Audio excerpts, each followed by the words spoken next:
तो चलिए मैं शुरू कर रहा हूं, आप लोग फटाफट फटाफट बहुत ध्यान से सुनना, क्योंकि हमको कम समय के अंदर मैक्सिमम चीजें कवर करना है। रिवीजन का मतलब हमेशा ये होता है कि कम समय में मैक्सिमम चीजें कवर करो। जैसे हमारी सैलरी का आप रिवीजन देख सकते हो, पीजीबीपी का देख सकते हो, कैपिटल गेन्स का देख सकते हो। कम समय में हमने बड़े से बड़े टॉपिक को रैप अप कर दिया है।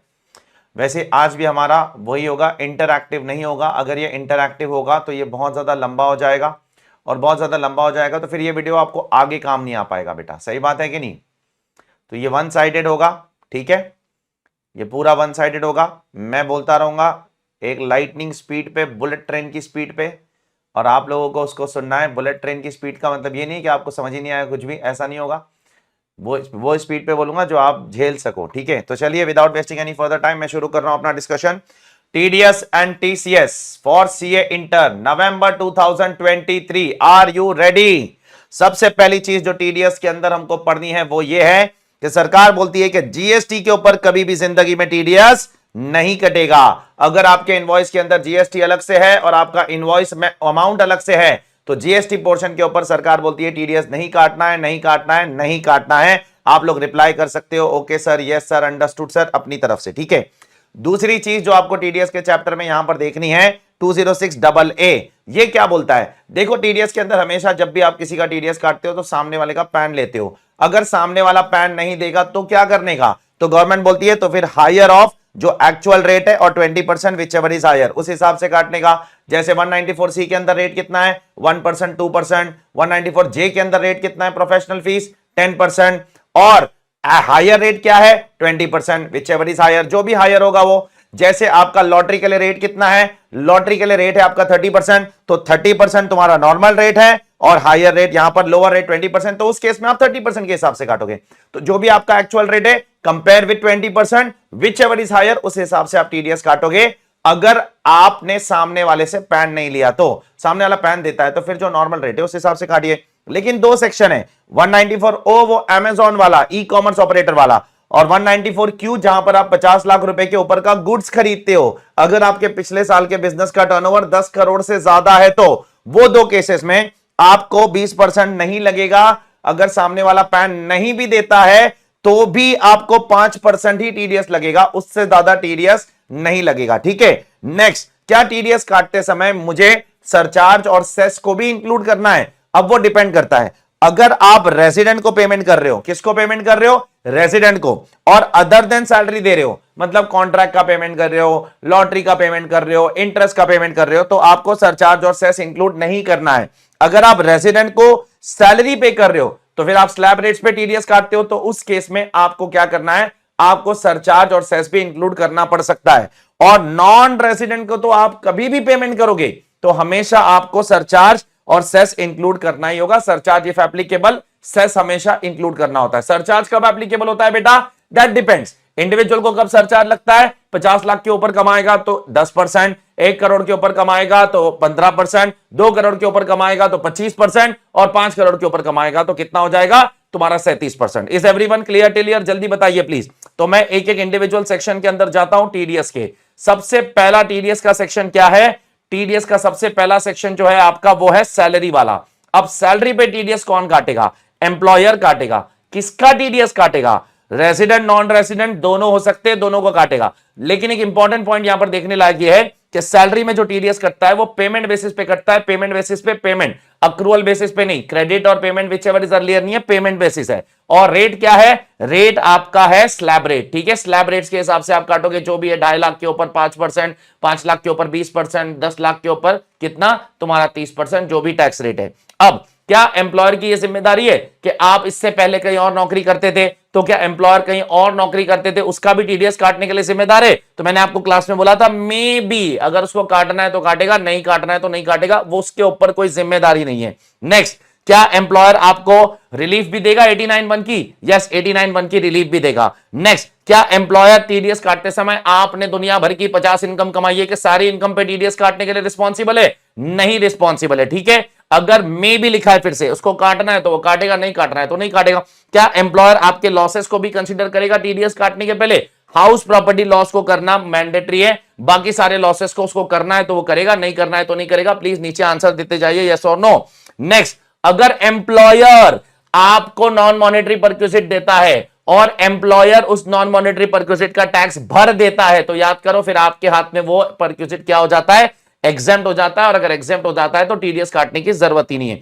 ठीक है, अब एम्प्लॉयर क्या एम्प्लॉई के लिए टीडीएस काटते समय चैप्टर 6 से के डिडक्शंस कंसीडर करेगा, ATC, ATD, mediclaim, LIC etcetera, हां जरूर करेगा, वो सारी चीजें करेगा। एचआरए का एग्जम्पशन करेगा, हां कंसीडर करेगा। लेकिन ये सारी चीजों के लिए एम्प्लॉय को एम्प्लॉयर को क्या देना पड़ेगा, प्रूफ देना पड़ेगा, प्रूफ देना पड़ेगा, प्रूफ देना पड़ेगा। ठीक है, ये लिखा गया यहां पर, यहां पर, यहां पर। ठीक है, नेक्स्ट, क्या आप एक कंपनी के, एक पार्टनरशिप फर्म के पार्टनर हो तो क्या उस पर भी टीडीएस कटेगा? नहीं। पार्टनरशिप फर्म को, जब पार्टनरशिप फर्म अपने पार्टनर को सैलरी दे देती है तो वो सैलरी के अंदर टैक्स नहीं होता है, वो पीजीबीपी में टैक्स होता है, तो उसका टीडीएस इसलिए यहां पर नहीं आएगा। नेक्स्ट सेशन की तरफ जा रहा हूं मैं।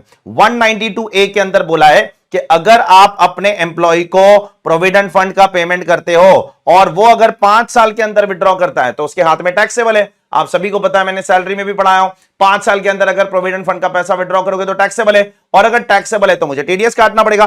कितना काटना पड़ेगा, कौन काटेगा, कब काटेगा, वो सारी चीजें हम यहां पर देखना है। कौन काटेगा? आपका एम्प्लॉयर काटेगा। किसका टीडीएस काटेगा? रेजिडेंट और नॉन रेजिडेंट दोनों का टीडीएस यहां पर कटने वाला है।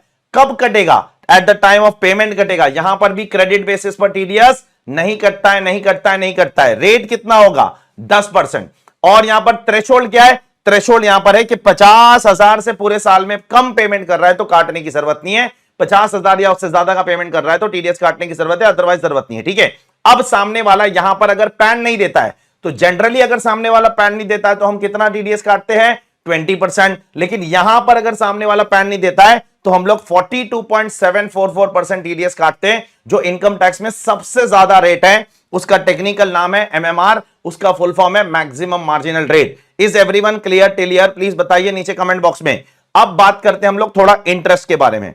Interest, TDS on interest on securities के बारे में बात करेंगे। सिक्योरिटीज मतलब आप किसी कंपनी के डिवेंचर्स खरीद रहे हो, बॉन्ड्स खरीद रहे हो एक्सेट्रा, उस पे आपको क्या मिल रहा है? इंटरेस्ट मिल रहा है।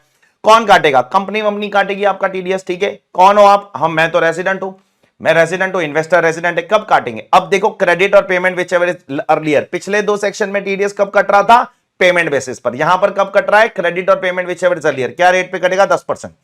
अब कुछ केसेस में यहां पर टीडीएस नहीं कटेगा, जैसे अगर आप सेंट्रल गवर्नमेंट, स्टेट गवर्नमेंट की सिक्योरिटी खरीदते हो टीडीएस नहीं कटेगा। लेकिन उसमें एक सिक्योरिटी है, अगर सेंट्रल गवर्नमेंट की खरीदते हो तो टीडीएस कटेगा।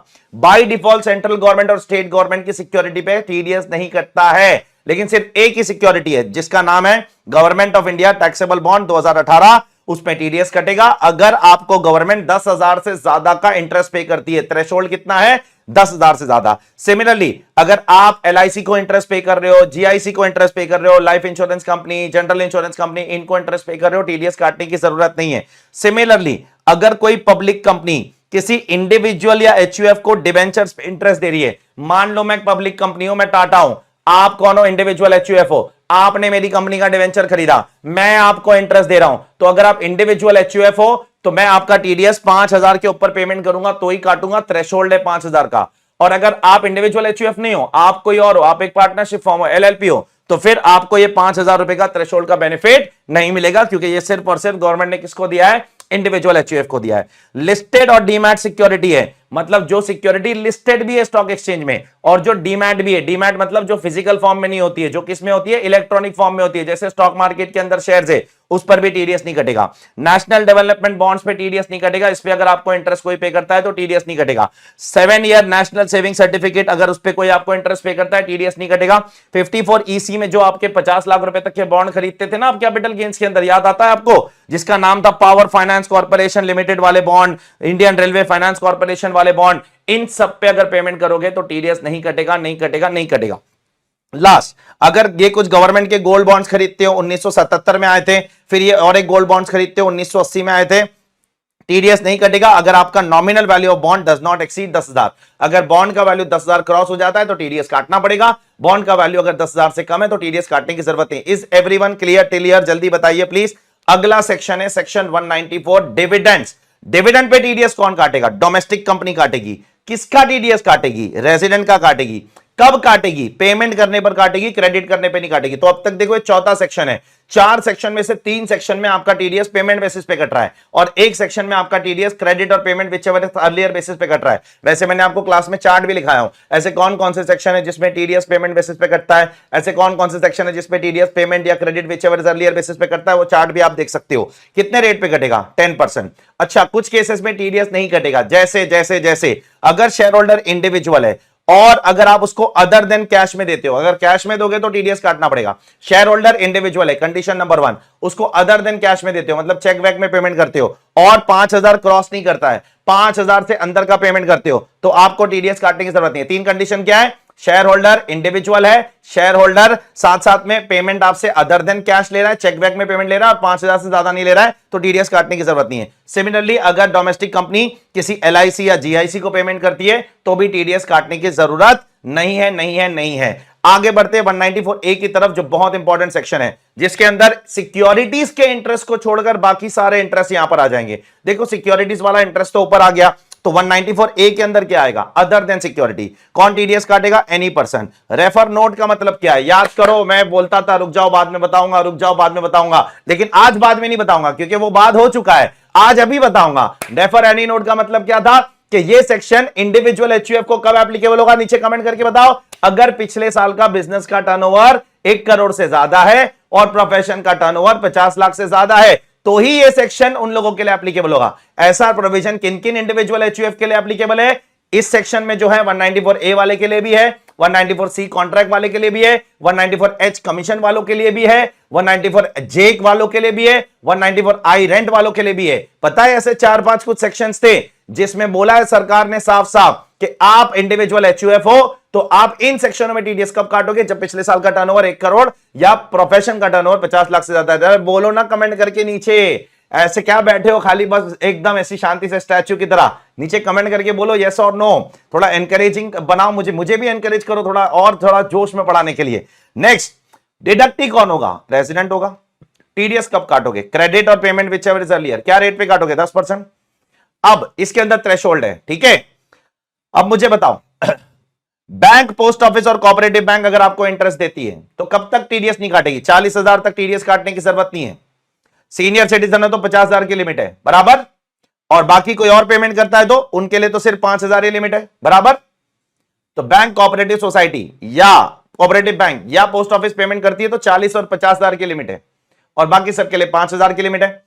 सेकेंडली, टीडीएस किस पे कटता है? सिर्फ टाइम डिपॉजिट पे। क्या सेविंग बैंक पे टीडीएस कटेगा? नहीं कटता है, सिर्फ फिक्स्ड डिपॉजिट और रिकरिंग डिपॉजिट।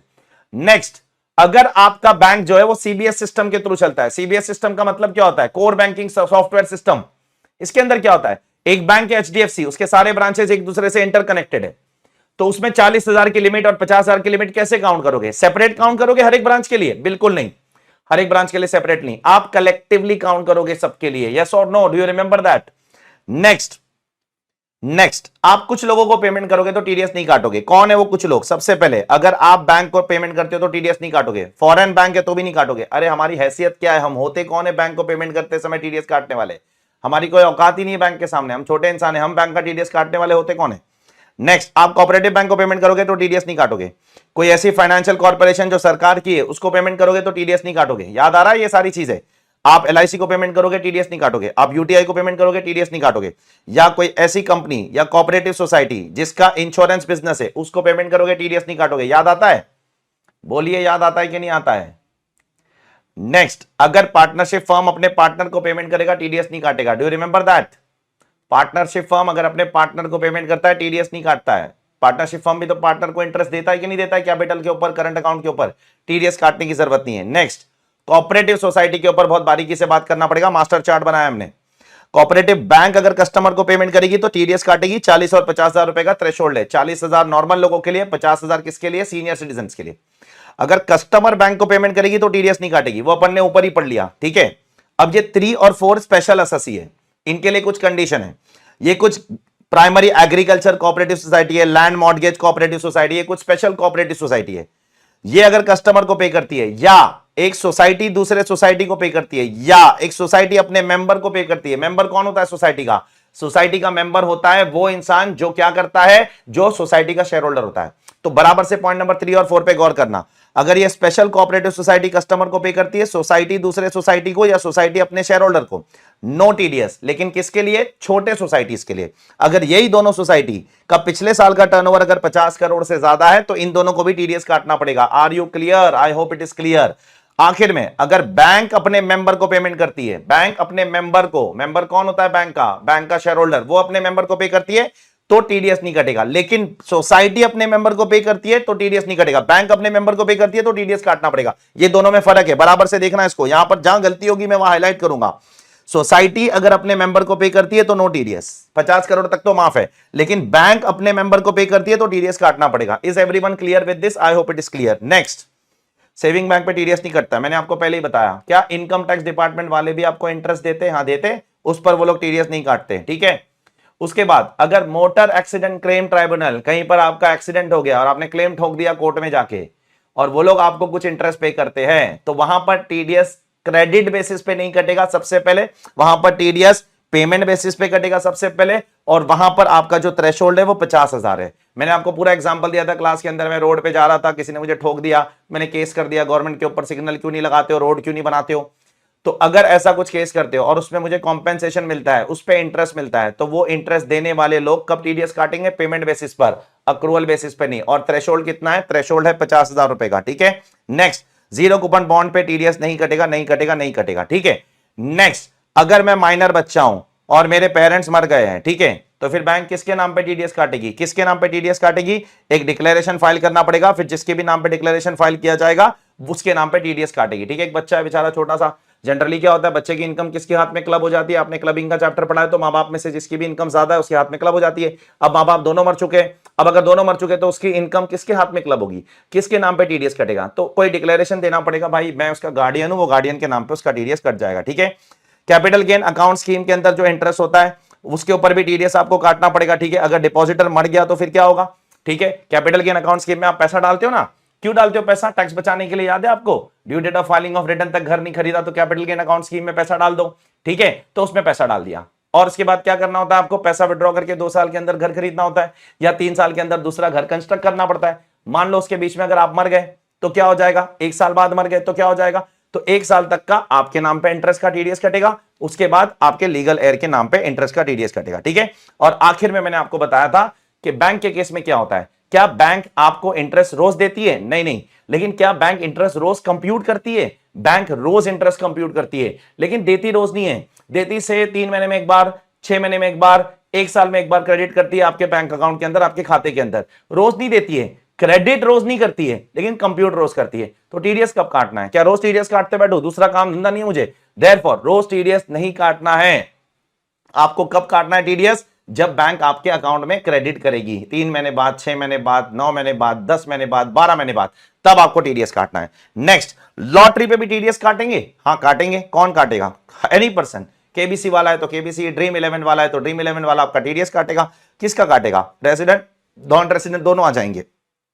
कब काटेगा? पेमेंट पे काटेगा। रेट कितना है? 30% फ्लैट, सबके लिए 30% है, ठीक है। हॉर्स रेस के लिए भी सेम ही है 30%, और इन दोनों के अंदर 10,000 का थ्रेशोल्ड है। मतलब 10,000 रुपए तक अगर आप जीतते हो तो आपको चिंता नहीं है, टीडीएस काटने की जरूरत नहीं है। 10,000 से ज्यादा पेमेंट करते हो तो टीडीएस काटना पड़ेगा। साथ साथ में अगर आप सामने वाले को गिफ्ट इन काइंड देते हो, काइंड में देते हो, जैसे मैंने बोला मैंने आपको पैसा नहीं दिया बल्कि गाड़ी दिया, तो मैं टीडीएस कैसे काटूंगा? फिर गाड़ी पे कैसे टीडीएस काटू? पहिए निकालू, हाँ स्टेयरिंग निकालू उसकी? नहीं नहीं। उस केस में मेरी क्या जिम्मेदारी है? मैं आपको बोलूंगा सामने वाले को कि भाई जाओ टैक्स भर के आओ और मुझे लाके चालान दिखाओ, रिसीट दिखाओ, प्रूफ दिखाओ, तब जाकर मैं आपको क्या दूंगा? आपका विनिंग जो है आपको दूंगा, आपको आपकी गाड़ी आपके हाथ में हैंड ओवर करूंगा।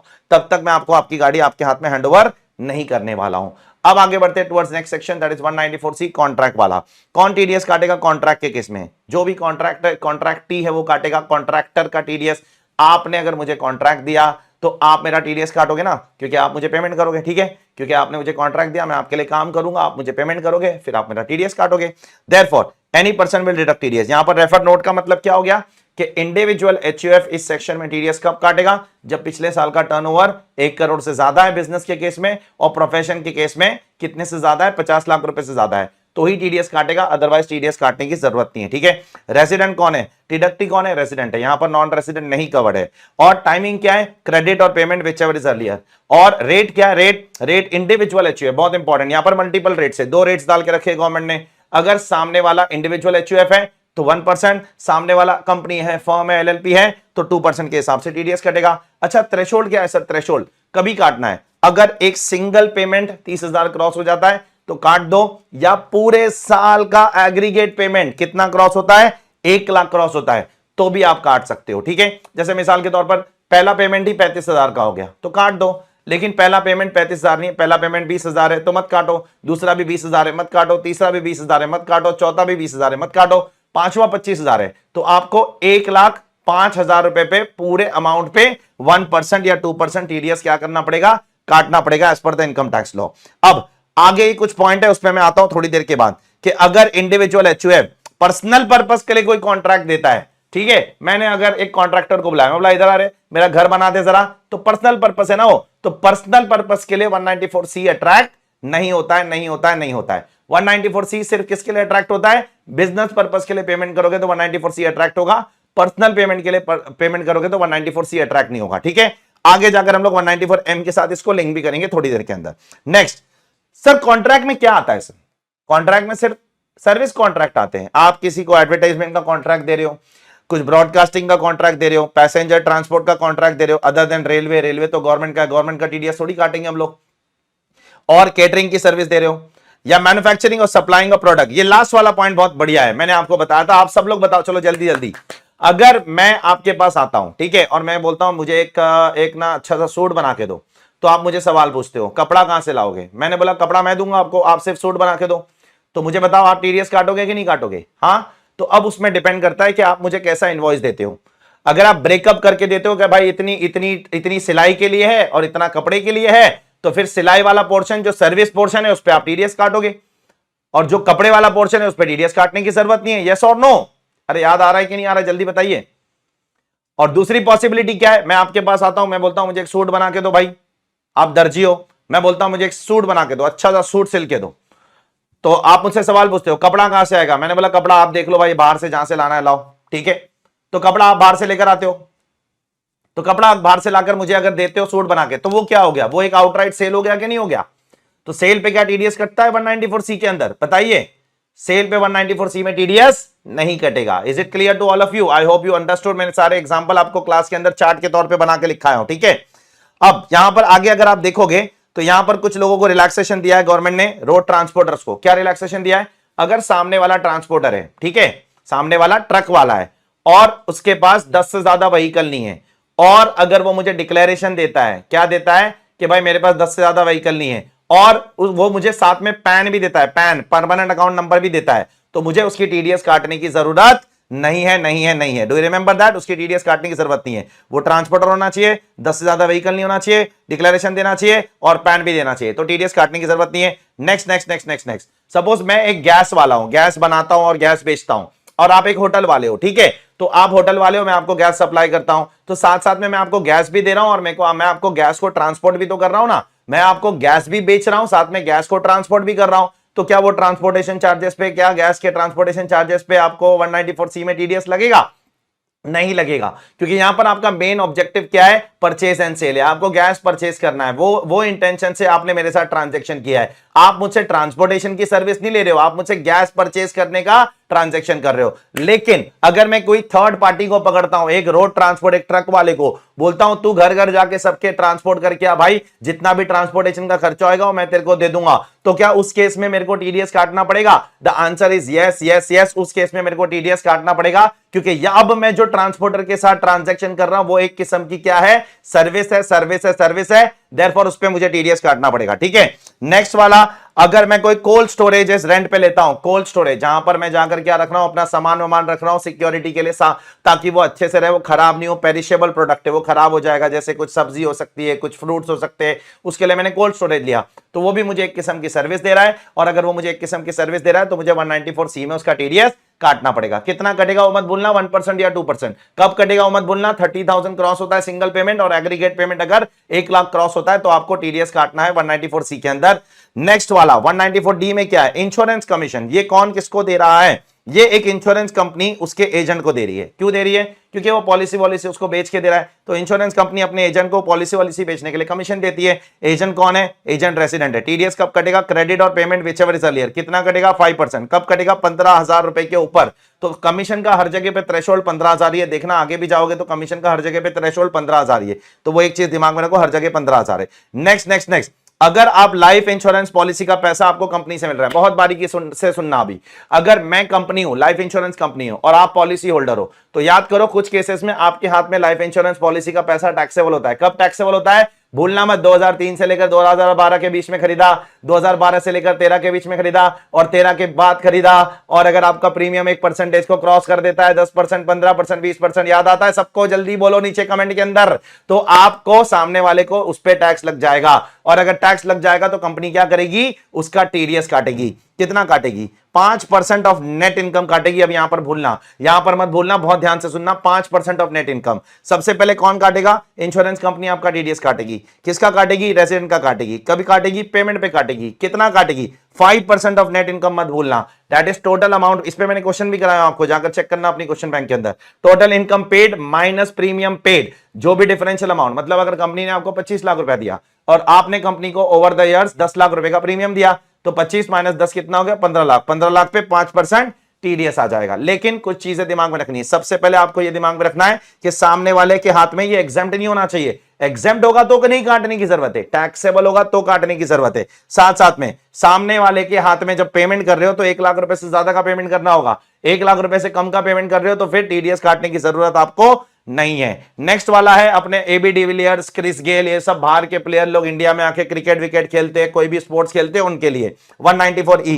तो अगर इंडिया के अंदर कोई नॉन रेसिडेंट स्पोर्ट्समैन है जो इंडिया का सिटीजन भी नहीं है, इंडिया का सिटीजन नहीं है, बाहर का सिटीजन है, जो नॉन रेसिडेंट स्पोर्ट्समैन इंडिया का सिटीजन नहीं है, बाहर का सिटीजन है, और या नॉन रेसिडेंट एंटरटेनर, कोई म्यूजिशियन, कोई सिंगर, कोई डांसर यहां पर आते हैं, ठीक है, या नॉन रेसिडेंट एसोसिएशन है, लेकिन जैसे बाहर की क्रिकेट एसोसिएशन इंडिया में आके क्रिकेट खेलती है, तो उनका टीडीएस कितना कटेगा, 20% कटेगा। क्रेडिट और पेमेंट विचएवर इज अर्लियर, जो भी पहले है तब कटेगा, ठीक है। अब ये नॉन रेसिडेंट जो क्रिकेटर है वो इंडिया में आके क्या क्या कर रहा है, क्या क्या कर रहा है, क्या खाली क्रिकेट खेल रहा है तो टीडीएस कटेगा, नहीं नहीं, क्रिकेट खेल रहा है तो कटेगा ही बराबर। देखो सब लोग, याद आता है, उला ला ला ला ले हो, याद आ रहा है कि नहीं आ रहा है, एडवर्टीजमेंट का पैसा कमा रहा है तो भी टीडीएस कटेगा। और साथ साथ में अगर वो क्रिकेटर इंडिया में आकर कोई न्यूज़पेपर में आर्टिकल, न्यूज़पेपर में कोई मैगजीन में अपना कंट्रीब्यूशन दे रहा है, उससे पैसा कमा रहा है, तो वो भी यहां पर ही कटेगा। साथ साथ में अगर कोई बाहर की स्पोर्ट्स एसोसिएशन इंडिया के, जैसे अभी इस साल अक्टूबर में वर्ल्ड कप है, तो बहुत सारी अलग अलग दुनिया की क्रिकेट एसोसिएशन इंडिया में आके पैसा कमाएगी कि नहीं कमाएगी,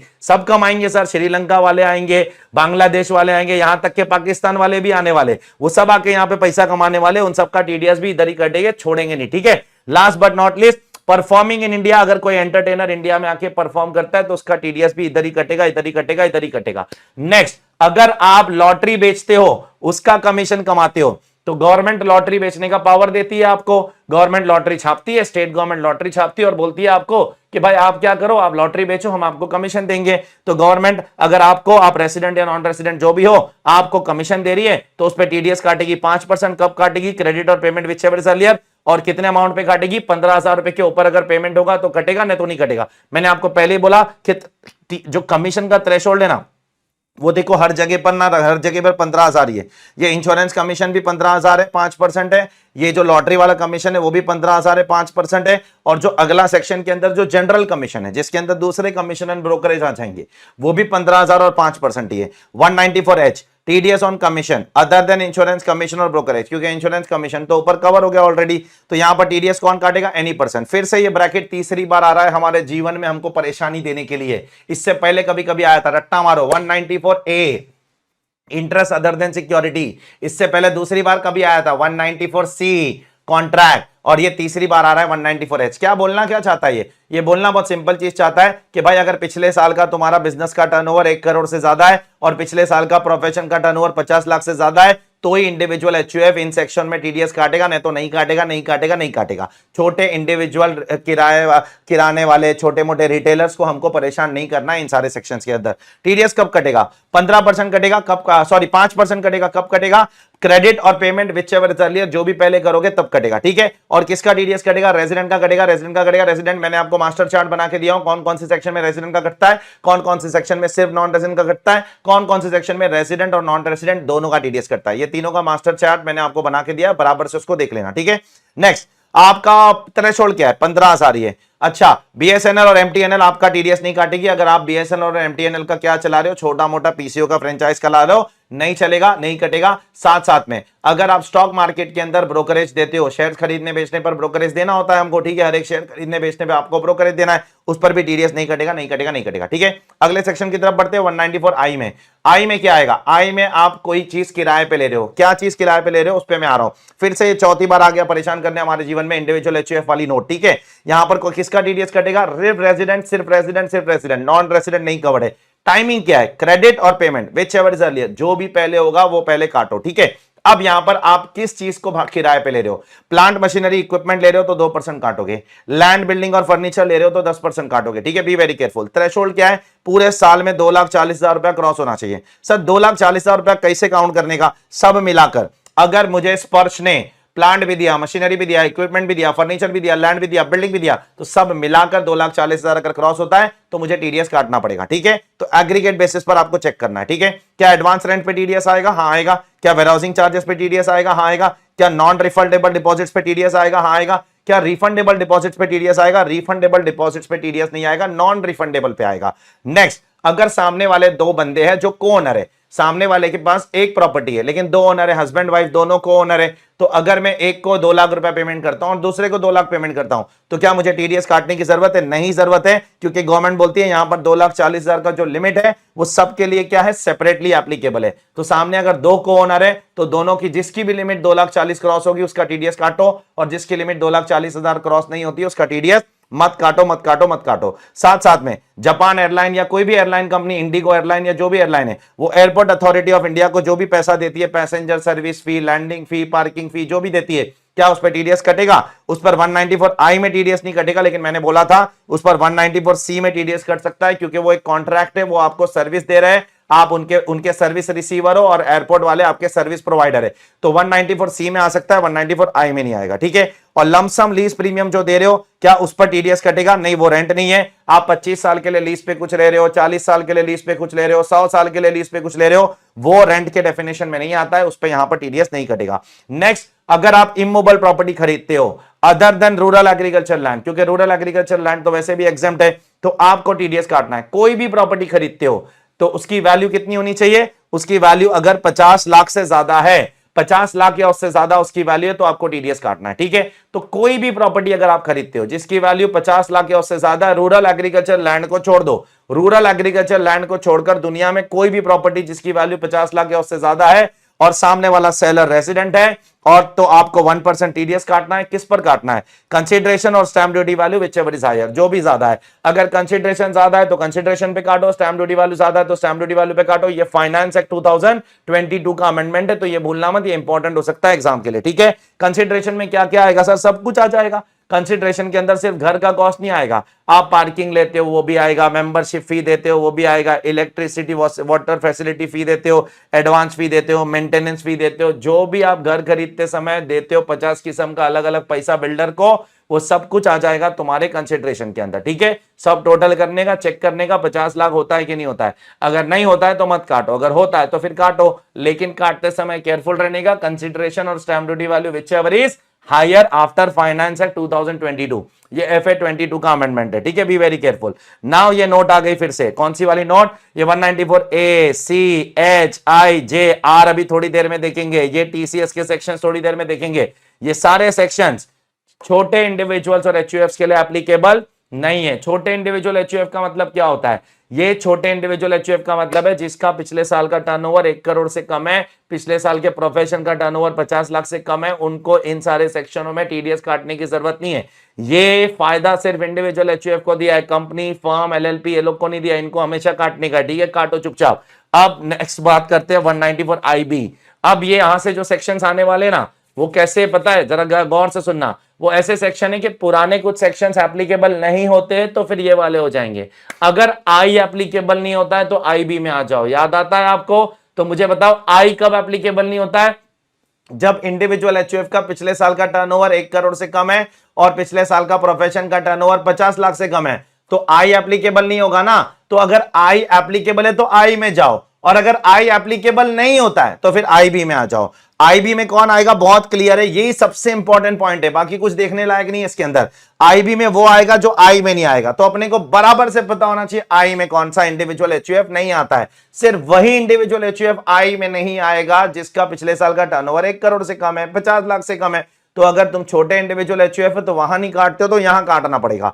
किसका टीडीएस काटोगे? रेजिडेंट का काटोगे। कब काटोगे? लास्ट मंथ में काटने का है, हर महीने नहीं काटने का है। लेकिन लास्ट मंथ के पहले घर छोड़ के गया, दिसंबर में, जनवरी में घर छोड़ दिया, तो कि जब घर छोड़ेगा तभी काटने का है। कितना काटने का है? 5% काटने का है पूरे साल का इकट्ठा लास्ट महीने में, या घर उससे पहले छोड़ के जाएगा तो। यहां पर थ्रेशोल्ड क्या है? हर महीने का रेंट 50,000 से ज्यादा होगा तो ही टीडीएस काटना है, 50,000 तक के रेंट पे टीडीएस नहीं काटना है। तो यहां पर थ्रेशोल्ड गवर्नमेंट ने 50,000 का डाल के रखा है। मतलब अगर आपका जो किराएदार है वो 35,000 के किराए पे है, 25,000 के किराए पे, 20,000, तो फिर टीडीएस काटने की जरूरत नहीं है।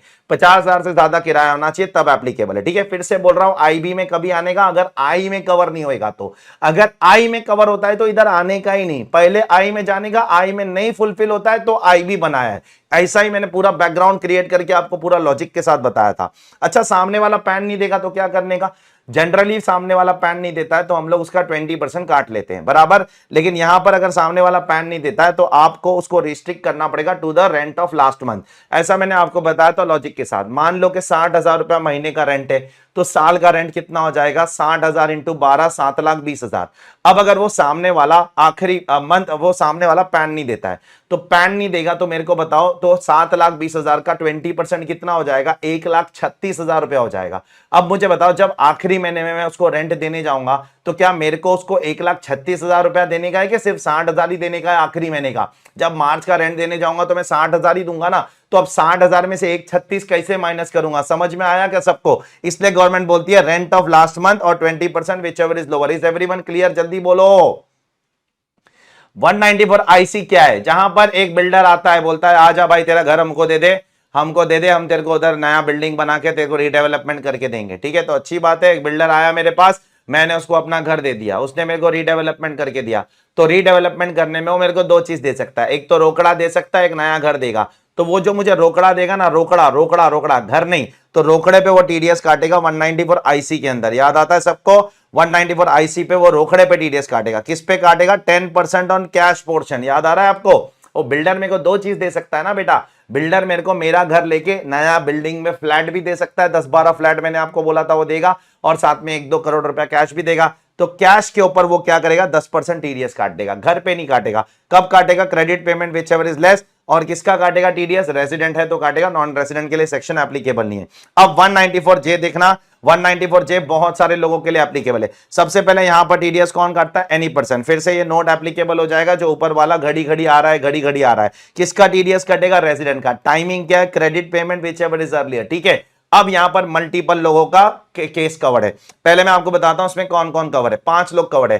प्रोफेशनल फीस कवर्ड है, टेक्निकल फीस कवर्ड है, रॉयल्टी कवर्ड है। नॉन कंपीट फीस क्या है? जो मुकेश अंबानी ने अनिल अंबानी को दिया था जब बिजनेस टूटा था और बोला था भाई मेरे बिजनेस में टांग अड़ाने के लिए मत आना। ठीक है, और डायरेक्टर्स को जो ओवर एंड अबाव आप रेम्यूनरेशन देते हो, सैलरी के ऊपर देते हो, तो ये 5 लोग कवर्ड है। अब मैंने आपको एक और चीज भी याद है, बताया होगा कि 30,000 का जो यहां पर थ्रेशोल्ड एप्लीकेबल है ना, बहुत ज्यादा ध्यान से सुनना, बहुत बारीकी से इंपॉर्टेंट है। ये पहले 4 लोगों के लिए ना, पहले 4 लोगों के लिए सेपरेटली 30,000 रुपीस का थ्रेशोल्ड सेपरेट है, और लास्ट वाले के लिए कोई थ्रेशोल्ड ही नहीं है। मतलब डायरेक्टर को तो कोई थ्रेशोल्ड ही नहीं दिया है गवर्नमेंट ने, लेकिन पहले 4 ए, बी, सी और डी के लिए गवर्नमेंट ने 30,000 रुपीस का सेपरेट थ्रेशोल्ड दिया है, लेकिन लास्ट वाले को बोला है कोई थ्रेशोल्ड नहीं है। अब मैं रेट पे आता हूं। रेट क्या है? बाय डिफॉल्ट 10% रेट है, लेकिन अगर आप किसी कॉल सेंटर वाले को पैसा दे रहे हो तो 2% है, 3 लोगों के लिए 2% डाला है, बाकी सबके लिए 10%। केयरफुल रहना, दिमाग के अंदर ऐसा चार्ट बनना चाहिए। घड़ी घड़ी वीडियो देखना, ये वाला अपलोड हो जाएगा बाद में, डोंट वरी। तो घड़ी घड़ी देखोगे तो दिमाग में बैठ जाएगा, ठीक है। TDS is a matter of remembering, याद रखना इधर तुमको बहुत सी चीज। तो तुमको यहां पर क्या करना है, ऐसा आंख बंद करने का, सोचने का। 10% और 2% 3 केस में, बाई डिफॉल्ट 10%। 2% में पहला कौन बोला था सर ने?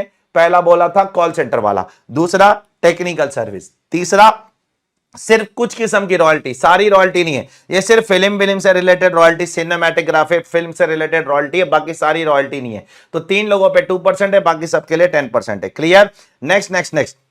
अगर इंडिविजुअल एचयूएफ कोई पर्सनल पर्पस के लिए प्रोफेशनल फीस देता है तो टीडीएस नहीं कटेगा। मिसाल के तौर पर मेरे पिताजी बीमार है, तो मैंने डॉक्टर के पास गया, उसको क्या दिया? पैसा दिया, बोला मेरे पिताजी को ठीक कर हॉस्पिटल में, और मैंने उसका कुछ सर्जरी वर्जरी का चार्जेस दिया। तो मैं इंडिविजुअल हूं, मैं अपने पर्सनल पर्पस के लिए पेमेंट कर रहा हूं, 194J एप्लीकेबल नहीं है, ठीक है। याद आता है? वैसा ही 194C भी पर्सनल पर्पस के लिए एप्लीकेबल नहीं था, याद आता है? तो 194C और 194J ये दोनों पर्सनल पर्पस के लिए एप्लीकेबल नहीं है, ठीक है। आगे बढ़ता हूं। सीबीडीटी ने बोला ये सब लोग जितने भी स्पोर्ट्स से रिलेटेड है सब लोग यहां पर फंस जाएंगे 194J में। कौन कौन आ जाएगा? यहां पर सब प्लेयर आ जाएंगे, अंपायर, रेफरी, कोच, ट्रेनर, फिर जो वो प्लेयर लोग का ख्याल रखते हैं, डॉक्टर वॉक्टर लोग, उनके फिजिशियन, फिजियोथेरेपिस्ट, फिर event manager, commentators, anchor, sports columnist, ठीक है। और लास्ट में जो अपन ने यहां पर देखा था कि एक यहां पर हॉस्पिटल है, ठीक है, एक हॉस्पिटल है। यहां पर मेरा एक्शन देखो किधर मैं बता रहा हूं, हॉस्पिटल ऊपर है, नीचे एक पेशेंट है, पेशेंट बहुत बीमार है, तो वो हॉस्पिटल में जाकर लेट गया। हॉस्पिटल में लेटने के बाद हॉस्पिटल बोला अभी तुम ठीक हो गए, निकलो चलो यहां से। तो पेशेंट ने हॉस्पिटल को बोला पैसा वैसा मैं नहीं देने वाला हूं, मेरे पास मेडिक्लेम है। हॉस्पिटल बोला ठीक है, मैं इंश्योरेंस कंपनी से बात करता हूं। इंश्योरेंस कंपनी को सब पेपर भेजा। इंश्योरेंस कंपनी ने वो पेपर चेक करने के लिए किसको दिया? थर्ड पार्टी एडमिनिस्ट्रेटर को। थर्ड पार्टी एडमिनिस्ट्रेटर ने बोला सब बराबर है, तो थर्ड पार्टी एडमिनिस्ट्रेटर पैसा किसको देगा? हॉस्पिटल को देगा। अब जब थर्ड पार्टी एडमिनिस्ट्रेटर पैसा हॉस्पिटल को देगा तो टीडीएस काटेगा कि नहीं काटेगा? पूरा डायग्राम बना के बताया हूं कहानी के साथ। यस, काटेगा। Is it clear to everyone? Next वाला टीडीएस किसका कट रहा है सर? नेक्स्ट वाला टीडीएस कट रहा है म्यूचुअल फंड कंपनी जो आपको डिविडेंड पे करती है उसके ऊपर। अगर कोई म्यूचुअल फंड या यूनिट ट्रस्ट ऑफ इंडिया किसी रेजिडेंट को कुछ डिविडेंड पे करती है, क्रेडिट या पेमेंट विचएवर इज अर्लियर, उस पे 10% टीडीएस काटेगी। और थ्रेशोल्ड कितना है? 5,000 रुपए के ऊपर का पेमेंट करती है तो टीडीएस काट देगी, ठीक है। नेक्स्ट वाला, अगर गवर्नमेंट वाले लोग तुम्हारी इमोबल प्रॉपर्टी का कंपलसरी एक्विजिशन कर लेते हैं तो आपका टीडीएस गवर्नमेंट काटेगी, लेकिन रूरल एग्रीकल्चरल लैंड पे नहीं काटेगी, क्योंकि उस पे तो वैसे भी बेचने पे टैक्स नहीं लगता है। रूरल एग्रीकल्चरल लैंड तो कैपिटल असेट है ही नहीं, तो उस पे कैसे टैक्स लग सकता है? तो कॉम्पेंसेशन किस चीज का दे रही है? गवर्नमेंट आपसे जबरन आपकी लैंड या बिल्डिंग ले रही है, एग्रीकल्चरल लैंड छोड़कर, रूरल वाली गांव की एग्रीकल्चरल लैंड छोड़ के। तो क्या लिमिट है? रेसिडेंट का टीडीएस काटेगी, कब काटेगी? पेमेंट बेसिस पे काटेगी, क्रेडिट पे नहीं। कितना? 10%। थ्रेशोल्ड क्या है? 2.5 लाख रुपया। अब हम लोग बढ़ते हैं अगले सेक्शन की तरफ, एम की तरफ। देखो एम कब एप्लीकेबल है पता है? ये पता लगाना बहुत जरूरी है। जब सी एप्लीकेबल नहीं है, एच एप्लीकेबल नहीं है, जे एप्लीकेबल नहीं है, तब एम एप्लीकेबल होता है। तो सबसे पहले अपने को पता लगाना पड़ेगा सी कब एप्लीकेबल नहीं है, जे कब एप्लीकेबल नहीं है, एच कब एप्लीकेबल नहीं है। सी क्या है? सी है कॉन्ट्रैक्ट। एच क्या है? एच है कमीशन। जे क्या है? जे है प्रोफेशनल फीस। सी कब एप्लीकेबल नहीं है? सी 2 कारण से एप्लीकेबल नहीं हो सकता है। एक तो इंडिविजुअल एचयूएफ के लिए, ये सेक्शन सिर्फ इंडिविजुअल एचयूएफ के लिए, बाकी सबके लिए नहीं है। तो इंडिविजुअल एचयूएफ के लिए सी कब एप्लीकेबल नहीं है? अगर पिछले साल का टर्नओवर 1 करोड़ से कम है या 50 लाख से कम है तो इस कारण से सी एप्लीकेबल नहीं हो सकता है, या तो सी पर्सनल कारण से भी एप्लीकेबल नहीं हो सकता है।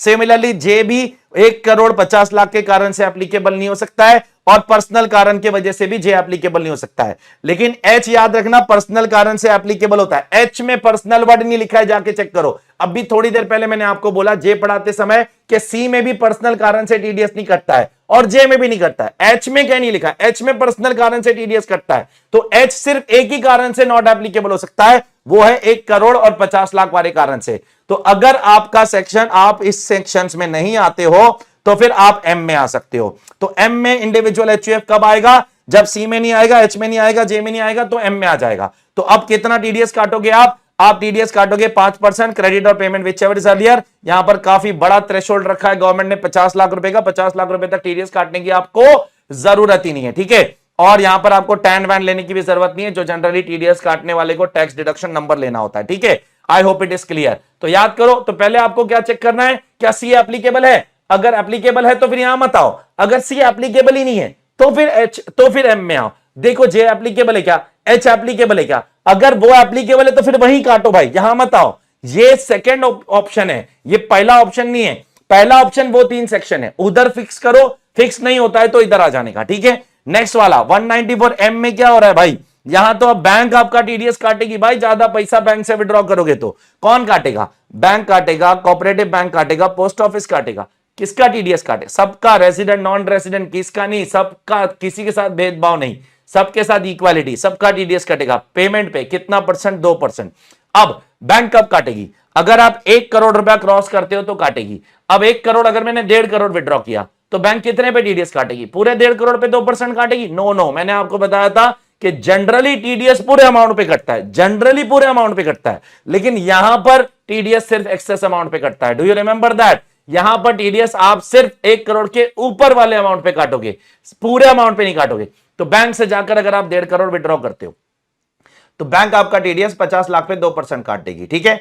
लेकिन अगर आप नालायक एसएससी हो, नालायक का मतलब क्या होता है, नालायक का मतलब यह होता है कि पिछले 3 सालों का इनकम टैक्स रिटर्न नहीं भरा है, तो फिर बैंक थोड़ा स्ट्रिक्ट हो जाएगी, बोलेगी अब तेरे लिए 1 करोड़ का लिमिट नहीं, अब तेरे लिए 20 लाख रुपए तक का लिमिट है, 20 लाख रुपए तक नो टीडीएस, 20 लाख से 1 करोड़ तक 2%, और 1 करोड़ के ऊपर अगर विड्रॉ किया तो 5%। मतलब ऐसे नालायक एसएससी अगर 1.5 करोड़ विड्रॉ करेंगे तो बैंक कैसा टीडीएस काटेगी, 20 लाख तक कुछ नहीं बोलेगी, फिर 80 लाख पे 2% काटेगी बराबर। फिर बाद में बचे हुए 1 करोड़ के ऊपर जो बचता है, कितना बचता है, 50 लाख, उसके ऊपर बैंक कितना काटेगी, उसके ऊपर 5%। इस नालायक एसएससी के लिए तो एग्जाम में ढूंढने का कैसा कहीं लिखा है कि SSC has not filed the return for the last 3 financial year, ऐसा कुछ लिखा होगा तो समझ लेना नालायक एसएससी है।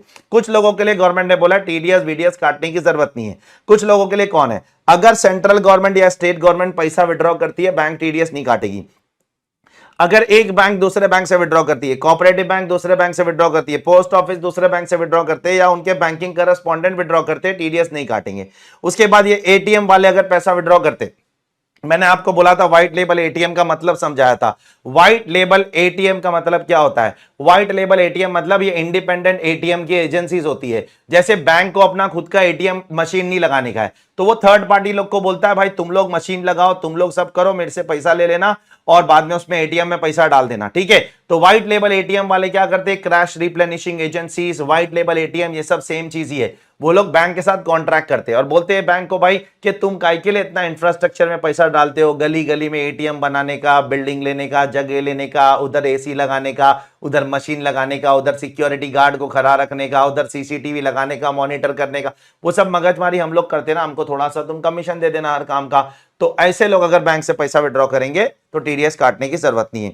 उसके बाद अगर कमीशन एजेंट बैंक से पैसा विड्रॉ कर रहा है, क्यों कर रहा है, रजिस्टर्ड कमीशन एजेंट है, क्यों कर रहा है, क्योंकि उसको एग्रीकल्चर प्रोडक्ट्स खरीदना है फार्मर से, तो टीडीएस नहीं काटेगा, ठीक है, वो बैंक। और साथ साथ में ऑथराइज डीलर, मनी चेंजर, जो डॉलर को रुपीस देकर कन्वर्ट करते, रुपीस को डॉलर देकर कन्वर्ट करते, वो लोग अगर पैसा विड्रॉ कर रहे हैं बैंक से तो उनका भी गौर बैंक टीडीएस नहीं काटेगी, नहीं काटेगी, नहीं काटेगी, ठीक है। नेक्स्ट वाला क्या है टीडीएस का सेक्शन, ये है अमेजॉन वाला टीडीएस का सेक्शन। याद करो, एक अमेजॉन है जिसको हम बोलेंगे ई कॉमर्स ऑपरेटर, एक अमेजॉन का सेलर है जो करोड़ों सेलर है अमेजॉन के, और नीचे बैठे हैं तुम्हारे और मेरे जैसे करोड़ों और अरबों कस्टमर्स। तो कस्टमर किधर जाके सामान खरीदेगा, अमेजॉन की वेबसाइट पे सामान ऑर्डर किया, अमेजॉन का वेबसाइट पे सामान ऑर्डर किया, अमेजॉन ने सेलर को बोला भाई देख तेरे नाम पे ऑर्डर आया है। उसके बाद आप कस्टमर किसको पैसा दोगे, आप अमेजॉन को पैसा दोगे। आपने 50,000 रुपए अमेजॉन को दिया, अमेजॉन सेलर को कितना देगा, अपना कमीशन काट के पैसा देगा। लेकिन जब अमेजॉन सेलर को पैसा देगा कमीशन काट के, से आपने कस्टमर ने अमेजॉन को 50,000 रुपया दिया फोन खरीदने के लिए, अमेजॉन ने सेलर को 45,000 रुपया दिया, 5,000 रुपया अपना काट के, तो अमेजॉन अब रेजिडेंट सेलर्स का टीडीएस काटेगा। रेजिडेंट सेलर्स का कितना टीडीएस काटेगा, 1% काटेगा। लेकिन अमेजॉन, बहुत गौर से सुनना, गलती नहीं करना, अब अमेजॉन जब टीडीएस काटेगा तो कितने पे काटेगा, क्या 45,000 पे टीडीएस काटने वाला है वो, बिल्कुल नहीं, वो काटेगा ग्रॉस अमाउंट के ऊपर टीडीएस। याद करो, अमेजॉन पूरे ग्रॉस अमाउंट के ऊपर टीडीएस काटेगा, अमेजॉन अपना नेट अमाउंट पे नहीं, पूरे 50,000 रुपए के ऊपर टीडीएस काटेगा, ठीक है। अब ये सेटिंग करना चालू कर देते, मैंने बोला था अमेजॉन अगर सेलर को पैसा देगा तो टीडीएस काटेगा ना। अगर मान लो कस्टमर डायरेक्टली सेलर को पैसा देता है, तो अगर वैसा भी तो मैं बोलूंगा यार मैं अमेजॉन को पैसा दूंगा, फिर अमेजॉन तुमको देगा, तो फिर अमेजॉन तुम्हारा टीडीएस काट लेगा। तो कस्टमर डायरेक्टली अमेजॉन के बदले किसको पैसा देने लगता है, कस्टमर डायरेक्टली सेलर को पैसा देने लगता है। तो गवर्नमेंट बोलती है इस पर भी अमेजॉन की रिस्पॉन्सिबिलिटी है टीडीएस काटना।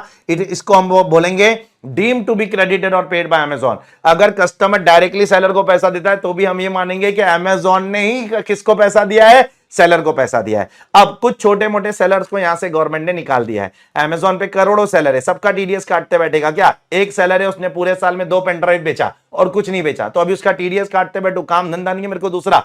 देयरफॉर अगर सेलर इंडिविजुअल एचयूएफ है और सेलर रेजिडेंट है और पूरे साल में 5 लाख रुपए से ज्यादा का सेल नहीं करता है, ठीक है, और साथ साथ में सेलर तुमको क्या देता है, अमेजॉन को देता है पैन, आधार, कुछ ना कुछ अपना प्रूफ दे देता है, तो फिर अमेजॉन उसका टीडीएस नहीं काटेगा। एक बार इस सेक्शन में टीडीएस काट दिया अमेजॉन ने, मतलब पहले पॉइंट के अंदर या दूसरे पॉइंट के अंदर एक बार टीडीएस काट दिया, फिर किसी और सेक्शन के अंदर वापस से टीडीएस काटने की जरूरत नहीं है, ठीक है। उसके बाद यहां पर नीचे गवर्नमेंट ने बोला कुछ ट्रांजैक्शंस के ऊपर यहां पर 194O नहीं लगेगा, ई कॉमर्स ऑपरेटर पे नहीं लगेगा 194O। सबसे पहले यहां पर अगर सिक्योरिटीज या कमोडिटीज में ट्रेड कर रहे हो तो नहीं लगेगा, या आप इलेक्ट्रिसिटी में ट्रांजैक्शन कर रहे हो तो नहीं लगेगा। मैंने बोला था बहुत ज्यादा टेक्निकल चीज है, as a CA inter student आप लोगों के लिए बहुत ज्यादा हो जाएगा, ठीक है। नेक्स्ट वाला मैंने आपको बहुत अच्छे से समझाया था कि क्या होता है, कस्टमर किसको पे करता है। सुनो गौर से, ये चेन समझो। कस्टमर अमेजॉन को पे करता है ना, तो पैसा डायरेक्ट अमेजॉन को नहीं जाता है, पहले पैसा एक पेमेंट गेटवे को जाता है, उसका नाम है रेजर पे, फिर रेजर पे अमेजॉन को देता है, फिर अमेजॉन सेलर को देता है। ये चेन होती है। आप जब पेमेंट करते हो ना तो आप रेजर पे को करते हो, रेजर पे अमेजॉन को पे करता है और फिर अमेजॉन किसको पे करता है, अपने सेलर को पे करता है, ठीक है। तो जब रेजर पे अमेजॉन को पे कर रहा है, गौर से सुनना, रेजर पे जब अमेजॉन को पे कर रहा है, मतलब कौन पे कर रहा है, एक पेमेंट गेटवे वाला अगर अमेजॉन को पे कर रहा है तो क्या उस पर भी टीडीएस आएगा? गवर्नमेंट ने बोला उस पर टीडीएस नहीं जरूरत है, ठीक है। अमेजॉन जब सेलर को पे करेगा तब टीडीएस काटने की रिक्वायरमेंट है, लेकिन जब रेजर पे जैसा छोटा मोटा या कोई भी बड़ा भी होगा, छोटा नहीं होगा, बहुत बड़ा रेजर पे, सॉरी टू से छोटा है, एक स्टार्टअप है लेकिन बहुत बड़ा है वो अगर जब अमेजॉन को पेमेंट कर रहा है तो वो टीडीएस नहीं काटेगा, ठीक है। नेक्स्ट वाला, इंश्योरेंस के केस में क्या होता है, इंश्योरेंस के केस में मैं गया policybazaar.com पे। policybazaar.com भी क्या एक ई कॉमर्स ऑपरेटर है, तो policybazaar.com मेरे लिए क्या करता है, अलग अलग पॉलिसी ढूंढ के बताता है सबसे बेस्ट कौन सी है, सबसे चीप कौन सी है, सबसे इफेक्टिव कौन सी है। तो मैं पॉलिसी बाजार को पेमेंट करता हूं, पॉलिसी बाजार वाला किसको पेमेंट करता है, इंश्योरेंस कंपनी को पेमेंट करता है, तो वो टीडीएस काटेगा। अब सब्सिक्वेंट ईयर में मैं पॉलिसी बाजार के पास जाता भी नहीं हूं, मैं डायरेक्टली इंश्योरेंस कंपनी से डील करता हूं, क्योंकि मैं पहले साल पॉलिसी बाजार में गया, पॉलिसी कंपेयर कर लिया, एक बार कंपेयर कर लिया, मुझे पता है अब ये वाली अच्छी है, 15 साल तक इसमें ही पेमेंट करना है। तो सब्सिक्वेंट ईयर में मैं पॉलिसी बाजार को पेमेंट नहीं करता हूं, मैं किसको पेमेंट करता हूं, मैं डायरेक्टली कंपनी को पे करता हूं जो इंश्योरेंस कंपनी है। तो क्या अब मुझे टीडीएस काटना पड़ेगा इंश्योरेंस कंपनी का? सब्सिक्वेंट ईयर्स में आपको काटने की जरूरत नहीं है, ठीक है, सिर्फ पहले साल में काटना जरूरी है, सब्सिक्वेंट ईयर्स में जरूरी नहीं है। अब यहां पर कुछ बहुत ही अच्छे सीनियर सिटीजन के लिए गवर्नमेंट ने यहां पर टैक्स बेनिफिट लाया है, कुछ स्पेसिफाइड सीनियर सिटीजन के लिए 194P में।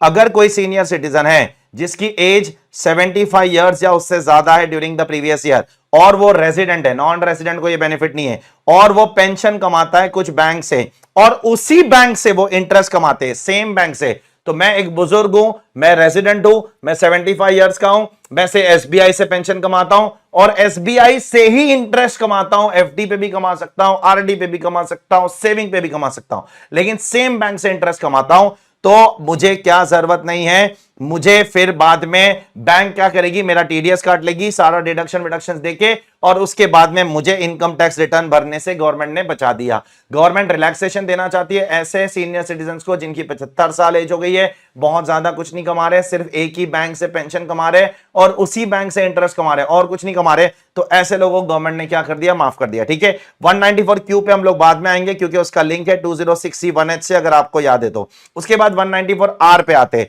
194R में कौन काटता है टीडीएस? अगर मैं आपको बिजनेस में कोई बेनिफिट या परक्यूसिट देता हूं, जैसे अगर मैं आपको बिजनेस में कोई गाड़ी दे दिया, मैं बिजनेस में जैसे कोई प्रोडक्शन हाउस ने कार्तिक आर्यन को क्या दे दिया, एक लैम्बोर्गिनी दे दिया, क्योंकि कौन सी पिक्चर बहुत अच्छी चली थी उसकी, भूल भुलैया 2 बहुत अच्छी चली थी, तो प्रोडक्शन हाउस ने कार्तिक आर्यन को क्या दे दिया, एक लैम्बोर्गिनी दे दिया। तो उस केस में जो कार्तिक आर्यन को लैम्बोर्गिनी दी गई है, उस पे जो प्रोडक्शन हाउस ने लैम्बोर्गिनी दिया, से भूषण कुमार ने शायद टी सीरीज वाले ने दिया था, तो उसको टीडीएस काटना पड़ेगा।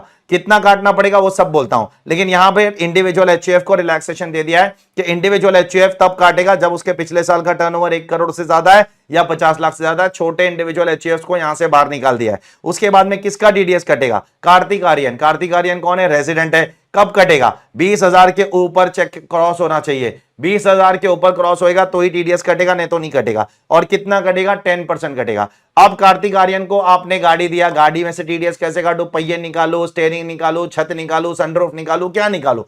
तो गाड़ी में से टीडीएस नहीं कट सकता है। गाड़ी में से आपको क्या करना पड़ेगा? कार्तिक आर्यन को बोलना पड़ेगा कि भाई तू टैक्स भर के आ, हमको प्रूफ ला के दे, तब हम लोग तेरे को गाड़ी देंगे। जैसे कि आपने लॉटरी के अंदर भी देखा था, विनिंग इन काइंड होएगा तो क्या करने का। Is everyone clear with this? जल्दी बोलो बेटा। अब मास्टर सेक्शन है। मास्टर सेक्शन क्या बोलता है कि अगर अससी ने पिछले साल का रिटर्न नहीं भरा है, गौर से सुनना, और अगर अससी मतलब कौन? पेई, सामने वाला जिसका आप टैक्स काट रहे हो ना, उसने अगर पिछले साल का रिटर्न नहीं भरा है और अगर उसका पिछले साल का टीडीएस और टीसीएस मिलाकर 50,000 या उससे ज्यादा है, और अगर उसका पिछले साल का टीडीएस या टीसीएस कितना है? 50,000 या उससे ज्यादा है, तो फिर उसकी हम बैंड बजाएंगे। कैसे? तो फिर उसका टीडीएस आप काटो ट्वाइस द एप्लीकेबल रेट और 5% विच एवर इज हायर। मतलब 194J में कितना कटेगा? Twice the applicable rate. 194J में रेट कितना है? 10%। ट्वाइस द एप्लीकेबल रेट 20% और 5% विच एवर इज हायर। तो अगर सामने वाला बंदा पिछले साल का रिटर्न नहीं भरता है और पिछले साल का उसका टीडीएस 50,000 या उससे ज्यादा है, तो ट्वाइस द एप्लीकेबल रेट और 5% विच एवर इज हायर के हिसाब से टैक्स काटना पड़ेगा मुझे। एट द सेम टाइम उसके साथ साथ क्या मुझे यह भी चेक करना पड़ेगा कि सामने वाले ने पैन लाया है कि नहीं लाया है? अगर पैन नहीं लाया तो फिर वो भी प्रोविजन अप्लाई करना पड़ेगा। मैंने आपको लंबा एग्जांपल लिखा है। अब मैं वापस बोलता हूं, सामने वाला 194C वाला अससी है, इंडिविजुअल है। मुझे बताओ 194C में टीडीएस इंडिविजुअल का कितना कटता है? 1%, बराबर। अब अगर सामने वाले ने पिछले साल का रिटर्न नहीं भरा, रिटर्न नहीं भरने के साथ साथ उसने पिछले साल का उसका टीडीएस भी 50,000 या उससे ज्यादा है, तो अब ये सेक्शन अट्रैक्ट हो जाएगा। 206 क्या? ए बी, ये अट्रैक्ट हो जाएगा तो क्या होगा? 1% का डबल कितना होता है? 2%। Compare with 5% whichever is higher.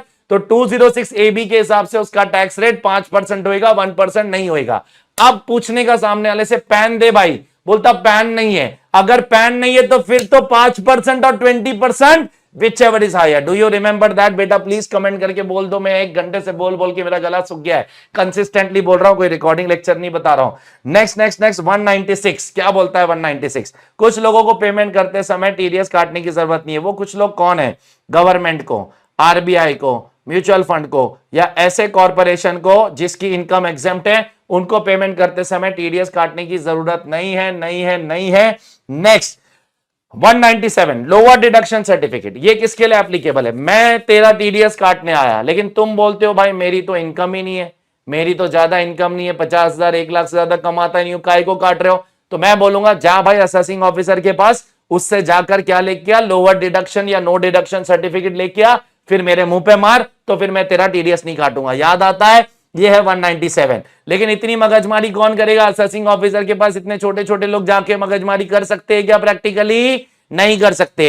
इसलिए गवर्नमेंट ने 197A में सेल्फ डिक्लेरेशन का प्रोविजन लाया, जिसमें मैं क्या बोलूंगा कि भाई अगर तेरी इनकम ज्यादा नहीं है तो अब असेसिंग ऑफिसर के मत जा, तू मेरे को फॉर्म 15G और 15H भर के दे दे। 15G 15H में डिक्लेरेशन दे। 15G 15H क्या? एक नॉन सीनियर सिटीजन के लिए, एक सीनियर सिटीजन के लिए। 15G 15H में तू मेरे को क्या दे? डिक्लेरेशन दे। बोल भाई मेरी इनकम 2.5 लाख से कम है, मैं तो टैक्स भरने लायक इंसान हुई नहीं, मेरी तो इतनी इनकम ही नहीं है, तुम काहे को काट रहे हो मेरा टीडीएस? तो मैं आपका टीडीएस नहीं काटूंगा फिर, ठीक है। लेकिन 15G 15H कंपनी और फर्म के लिए एप्लीकेबल नहीं है और जवानों के लिए भी एप्लीकेबल नहीं है। याद करो, अगर उनकी ग्रॉस टोटल इनकम 2.5 लाख से ज्यादा हो जाती है, फिर भले ही उनकी नेट टैक्सेबल इनकम 0 है, मैं जवान हूं, आप जवान हो, ठीक है, आपकी ग्रॉस टोटल इनकम 3.5 लाख है, लेकिन चैप्टर 6 का डिडक्शन लेने के बाद आपकी इनकम कितनी हो गई? 2.25 लाख। तो आपके लिए प्रोविजन एप्लीकेबल नहीं है, जवानों के लिए नहीं है, सीनियर सिटीजन के लिए उस केस में भी एप्लीकेबल है। इसके लिए भी मैंने 2 कॉलम बना के आपको एग्जांपल लिखाया था, जाकर चेक करो बुक के अंदर। Next, what is the due date for payment of TDS? अगर मैं टीडीएस इस महीने काटता हूं तो कभी भरूं? तो बहुत क्लियर है, आपको अप्रैल से फरवरी में अगर काटते हो तो अगले महीने की 7 तारीख तक भरना है, ठीक है। टीसीएस भी आपको अगले महीने की 7 तारीख में भरना है। अगर अप्रैल में काट रहे हो तो 7 मई को भरो, जून में काट रहे हो तो 7 जुलाई को भरो, दिसंबर में काट रहे हो तो 7 जनवरी में भरो, फरवरी में काट रहे हो तो 7 मार्च में भरो। लेकिन अगर मार्च में काट रहे हो तो फिर आपको गवर्नमेंट 30 अप्रैल तक का टाइम देती है of the next financial year TDS के लिए, और टीसीएस के लिए 7 अप्रैल ही है। टीसीएस के लिए एक्स्ट्रा 1 महीना नहीं मिल रहा है, ठीक है। ये 3 छोटे मोटे सेक्शन जो 194 आई है, वो घर खरीदने वाला, 194IB जो रेंट वाला, और 194M किसका है? 194M जो है वो 50 लाख के ऊपर आप जो पेमेंट करते हो, किसके लिए? अगर आप सी में नहीं आते हो, एच में नहीं आते हो, जे में नहीं आते हो, तो उस केस में आपको with in 30 days from the end of the month in which tax is deducted, जब काटोगे उसके मंथ के एंड से 30 दिन के अंदर टैक्स भरना पड़ेगा। अब टैक्स भरने के साथ साथ आपको टीडीएस का रिटर्न भी भरना होता है। जैसे इनकम टैक्स रिटर्न भरना होता है ना, वैसे टीडीएस का भी रिटर्न भरना होता है। ये डिक्लेयर करना होता है कि आपने टीडीएस वीडीएस सब बराबर काटा है। टीडीएस के रिटर्न के अंदर क्या चेक करना होता है? ये चेक करना होता है कि भाई कभी कभी भरना होता है, क्वार्टरली भरना होता है। 30 जून, 30 सितंबर, 31 दिसंबर, 31 मार्च, ये आपका क्वार्टर है, तो ये पहला क्वार्टर है। पहले क्वार्टर का टीडीएस रिटर्न आप जुलाई तक भरोगे, टीसीएस रिटर्न आप 15 जुलाई तक। तो सब अगले महीने अगले महीने अगले महीने अगले महीने आ रहा है, लेकिन आखिरी महीने के लिए, आखिरी क्वार्टर के लिए 2 महीने का टाइम है। दिख रहा है आपको? आखिरी क्वार्टर के लिए आपके पास 2 महीने और 1.5 महीने का टाइम है।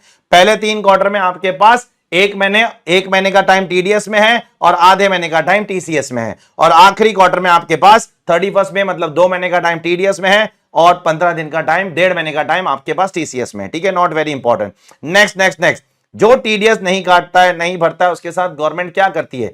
देखो, सबसे पहले तो सख्ती से अगर पेश आना चाहती है तो गवर्नमेंट उसको बोलेगी असेसी इन डिफॉल्ट, उसको एक नोटिस भेजेगी, शो कॉज नोटिस, कारण बताओ नोटिस, और उसकी बैंड बजा देगी।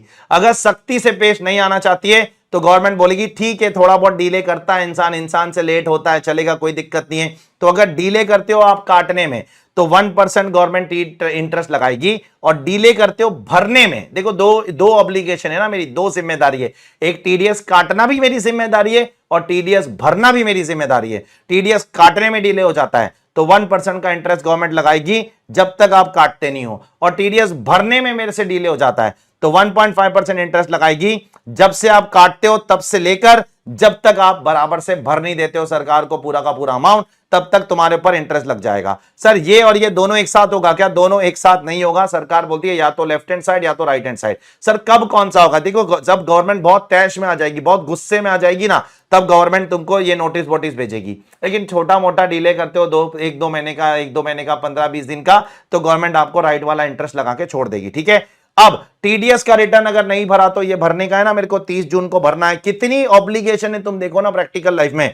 30 जून, 30 सितंबर, 31 दिसंबर, 31 मार्च के बाद आपको 31 जुलाई, 31 अक्टूबर, 31 जनवरी, 31 मई को टीडीएस का रिटर्न भरना है। नहीं भरा तो गवर्नमेंट क्या कर लेगी मेरा? देखो, 2 किस्म से आपको पीनलाइज करेगी। सबसे पहले आपके ऊपर एक फी लगाएगी। कितनी फी लगाएगी? 200 रुपया पर डे की फी लगाएगी जितने दिन का डिले करते हो। ठीक है, लेकिन वो फी आपके टीडीएस और टीसीएस से ज्यादा नहीं होगी, मैक्सिमम टीडीएस और टीसीएस पे रिस्ट्रिक्ट कर देंगे। अच्छा, पेनाल्टी भी मारेगी गवर्नमेंट अलग से। ये तो एक मामूली सी फी है, 200 रुपया पर डे, क्या होता है? हाँ, पेनाल्टी भी मारेगी अगर आप नहीं भरते हो या इनकरेक्ट भरते हो, टीडीएस का रिटर्न गलत भरा, कुछ भी डेटा डाल दिया। अब गवर्नमेंट बोल रही है भरना है भरना है भरना है, तो मैंने कुछ भी भर के डाल दिया। ठीक है, ऐसा थोड़ी होता है कुछ भी भर के डाल दोगे तो गवर्नमेंट मांग लेगी, तो उस केस में आपको पेनाल्टी लग जाएगी 10,000 से लेकर 1 लाख रुपए तक। असेसिंग ऑफिसर आप पे पेनाल्टी लगा देगा। अच्छा, इस वाली पेनाल्टी से बचना है जीवन में?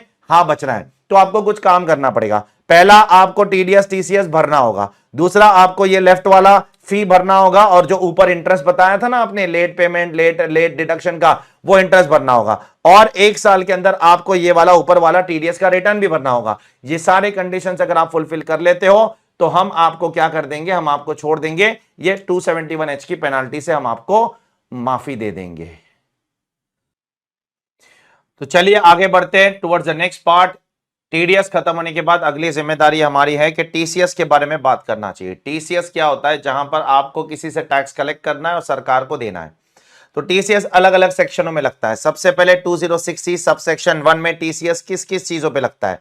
अल्कोहल फॉर लिकर कंजम्पशन पे लगता है 1%, टेंडू लीव्स पे लगता है 5%, timber obtain under forest lease पे लगता है 2.5%, timber obtain by any other mode other than forest lease उस पे 2.5%, forest product not being timber और टेंडू लीव्स उस पे 2.5%, स्क्रैप पे 1%, मिनरल्स, कोल, लिग्नाइट, आयरन ओर इस पे 1%। तो ये यहां पर 7 प्रोडक्ट है जिस पे गवर्नमेंट बोलती है आपको टीसीएस कलेक्ट करना है अंडर सबसेक्शन 1। यहां पर थोड़ा सबसेक्शंस को याद रखना जरूरी है क्योंकि उसके हिसाब से पूरा खेल बन जाएगा यहां पर, नहीं तो आपको समझ नहीं आएगा उसका लॉजिक।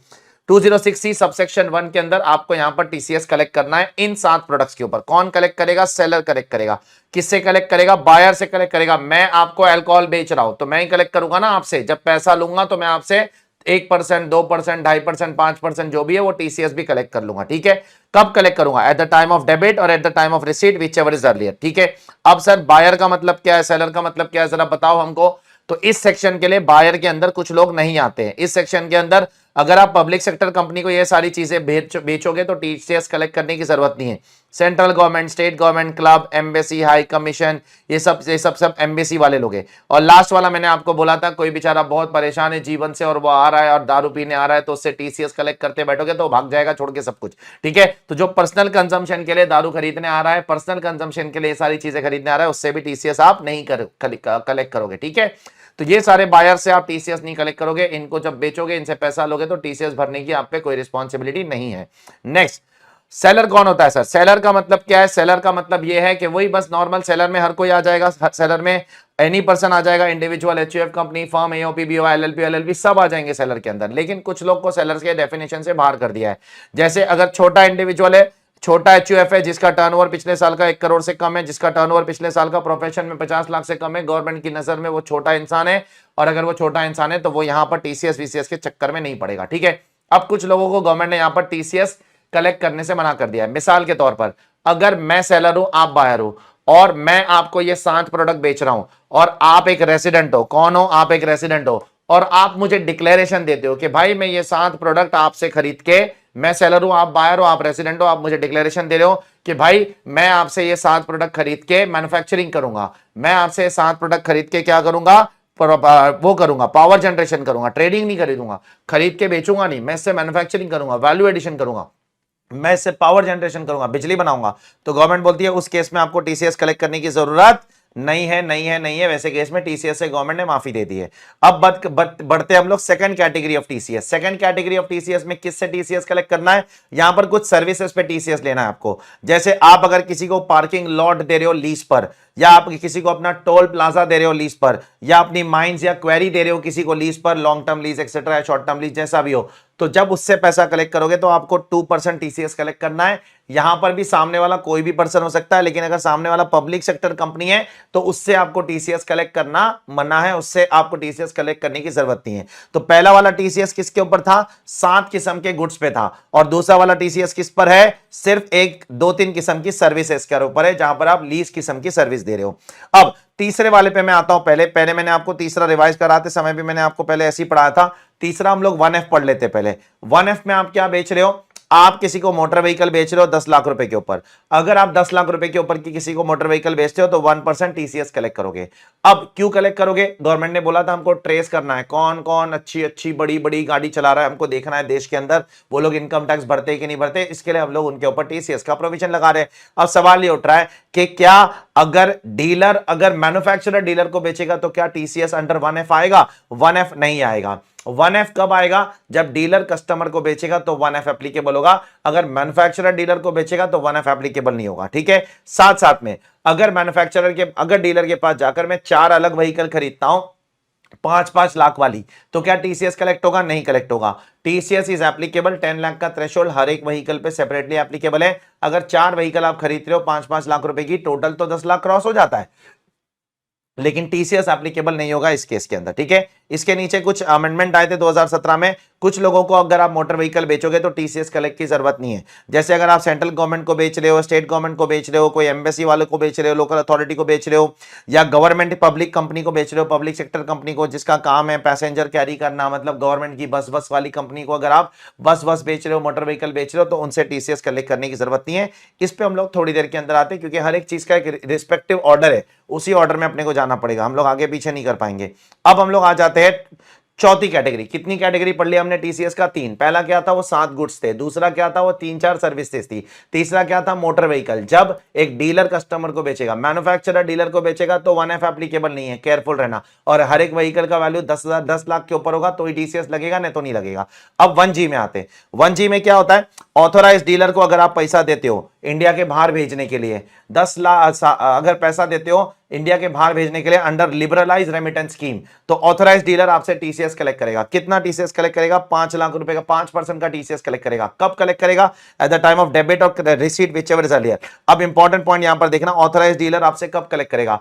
अगर आपका पूरे साल का पेमेंट 7 लाख रुपए से ज्यादा है तो वो टीसीएस कलेक्ट करेगा। यहां पर 7 लाख का थ्रेशोल्ड डाल के रखा है और 5% जो है वो भी एक्सेस अमाउंट के ऊपर है, पूरे अमाउंट के ऊपर नहीं है, याद करना, एक्सेस अमाउंट पे। मतलब अगर आप इंडिया के बाहर पैसा कितना भेज रहे हो, 10 लाख रुपया, तो वो कितना टीसीएस कलेक्ट करेगा आपके ऊपर? वो आपके ऊपर सिर्फ 3 लाख रुपए के ऊपर 5% कलेक्ट करेगा, पूरे 10 लाख के ऊपर नहीं कलेक्ट करेगा, नहीं कलेक्ट करेगा, नहीं कलेक्ट करेगा। ये मत भूलना, ये बहुत इंपॉर्टेंट पॉइंट है। उसके बाद ओवरसीज टूर पैकेज प्रोग्राम वाले के लिए क्या है? इनके लिए तो कोई लिमिट ही एप्लीकेबल नहीं है, इनके लिए 7 लाख की लिमिट एप्लीकेबल नहीं है। अगर टूर के लिए आप बाहर जाते हो इंडिया के और उसके लिए पेमेंट करते हो तो आपको पूरे अमाउंट के ऊपर 5% का टीसीएस देना होगा टूर ऑपरेटर को। Is it clear? मैंने बोला था वो भाभी अभी शायद वो 20% होने वाला था 1 जुलाई से एक्सेट्रा, वो कहानी भी मैंने बोला था, वो याद मत रखना, वो May 24 वालों के लिए एप्लीकेबल है। उसके बाद कुछ लोगों के लिए लिमिट 7 लाख है और सिर्फ 0.5% है। याद करो किसके लिए? अगर आप इंडिया की फाइनेंशियल इंस्टीट्यूशन से लोन लेकर इंडिया के बाहर पैसा भेजते हो, क्या करने के लिए? एजुकेशन के लिए, खुद के एजुकेशन के लिए, अपने बच्चों के एजुकेशन के लिए या किसी और के एजुकेशन के लिए, तो आपको 7 लाख का बेनिफिट भी मिलेगा, 0.5% का बेनिफिट भी मिलेगा। ठीक है, तो यहां पर आपका रेट गवर्नमेंट ने बहुत घटा दिया, 5% से सीधा कितना कर दिया? 10 गुना घटाकर 0.5% कर दिया। ठीक है, अब कुछ लोगों के लिए प्रोविजन एप्लीकेबल नहीं है। No TCS to be collected by authorised dealer if the seller has already collected TCS. अगर सेलर ने किसी और सेक्शन में ऑलरेडी टीसीएस कलेक्ट कर दिया तो यहां पर कलेक्ट करने की जरूरत नहीं है। साथ में अगर बायर ने ऑलरेडी टीडीएस काट दिया है, इस पे मैं थोड़ी देर के बाद आता हूं, बायर ने ऑलरेडी टीडीएस काट दिया से फॉर एग्जांपल किसी सेक्शन के अंदर, तो यहां पर टीसीएस कलेक्ट करने की जरूरत नहीं है। प्लस अगर बायर ये लोग हैं जो पिछले सेक्शन में भी थे, सेंट्रल गवर्नमेंट बायर है, स्टेट गवर्नमेंट बायर है, एम्बेसी है, लोकल अथॉरिटी है या कोई और नोटिफाइड पर्सन बायर है, तो टीसीएस कलेक्ट करने की आपको जरूरत नहीं है। चलो, ये इतना इंपॉर्टेंट पॉइंट नहीं है, इतना इंपॉर्टेंट पॉइंट आपका यही है कि इंडिया के बाहर अगर पैसा भेज रहे हो तो 7 लाख के ऊपर 5%, इंडिया के बाहर लोन लेके एजुकेशन के लिए भेज रहे हो तो 7 लाख के ऊपर 0.5%, और इंडिया के बाहर घूमने जा रहे हो तो आपको पूरे अमाउंट पे फिर 7 लाख का बेनिफिट भी नहीं है, पूरे अमाउंट पे आपको 5% का टीसीएस कलेक्ट करना पड़ेगा। ठीक है, नाउ अगर कोई नॉन रेसिडेंट घूमे भटक के इंडिया आ गया घूमने के लिए, ठीक है, इंडिया विजिट करने आ रहा है, ठीक है,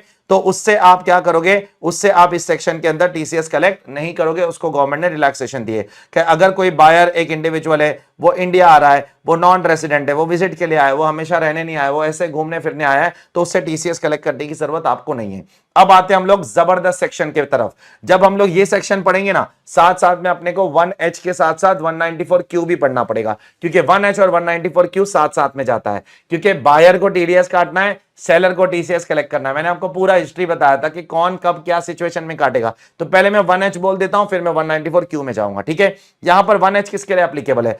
अगर आप कोई भी गुड्स बेचते हो, कोई भी गुड्स 50 लाख रुपए के ऊपर, सिर्फ 4 गुड्स को छोड़कर जो एक्सपोर्ट करते हो उस पर टीसीएस नहीं आएगा, और जो 1 में है मतलब वो 7 गुड्स पे टीसीएस नहीं आएगा, और जो 1F में है मतलब मोटर व्हीकल जो 10 लाख से ज्यादा में बेचते हो उस पे नहीं आएगा, और जो 1G में अभी पड़ा आप रेमिटेंस के लिए पैसा भेजते हो, उसको छोड़कर दुनिया में कोई भी सामान बेचते हो तो आपको क्या कलेक्ट करना है?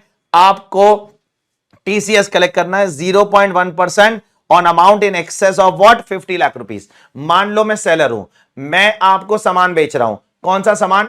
एक्सपोर्ट नहीं करना चाहिए, साथ में वो 1 वाले अल्कोहल वाले टिम्बर विम्बर वो 7 प्रोडक्ट नहीं चाहिए, और साथ में मोटर व्हीकल नहीं चाहिए 10 लाख के ऊपर वाली जो डीलर अपने कस्टमर को बेचता है, और साथ में आपका जो अभी ऊपर अपने रेमिटेंस ये वाले केस छोड़कर बाकी कुछ भी सामान मैंने अगर आपको 50 लाख के ऊपर बेचा तो 50 लाख के ऊपर वाले अमाउंट पे मेरे को 0.1% टीसीएस कलेक्ट करना पड़ेगा। 50 लाख के ऊपर वाले अमाउंट मतलब अगर 70 लाख का सामान बेचा पूरे साल में तो 20 लाख पे मुझे 0.1% का टीसीएस कलेक्ट करना पड़ेगा as per the income tax law.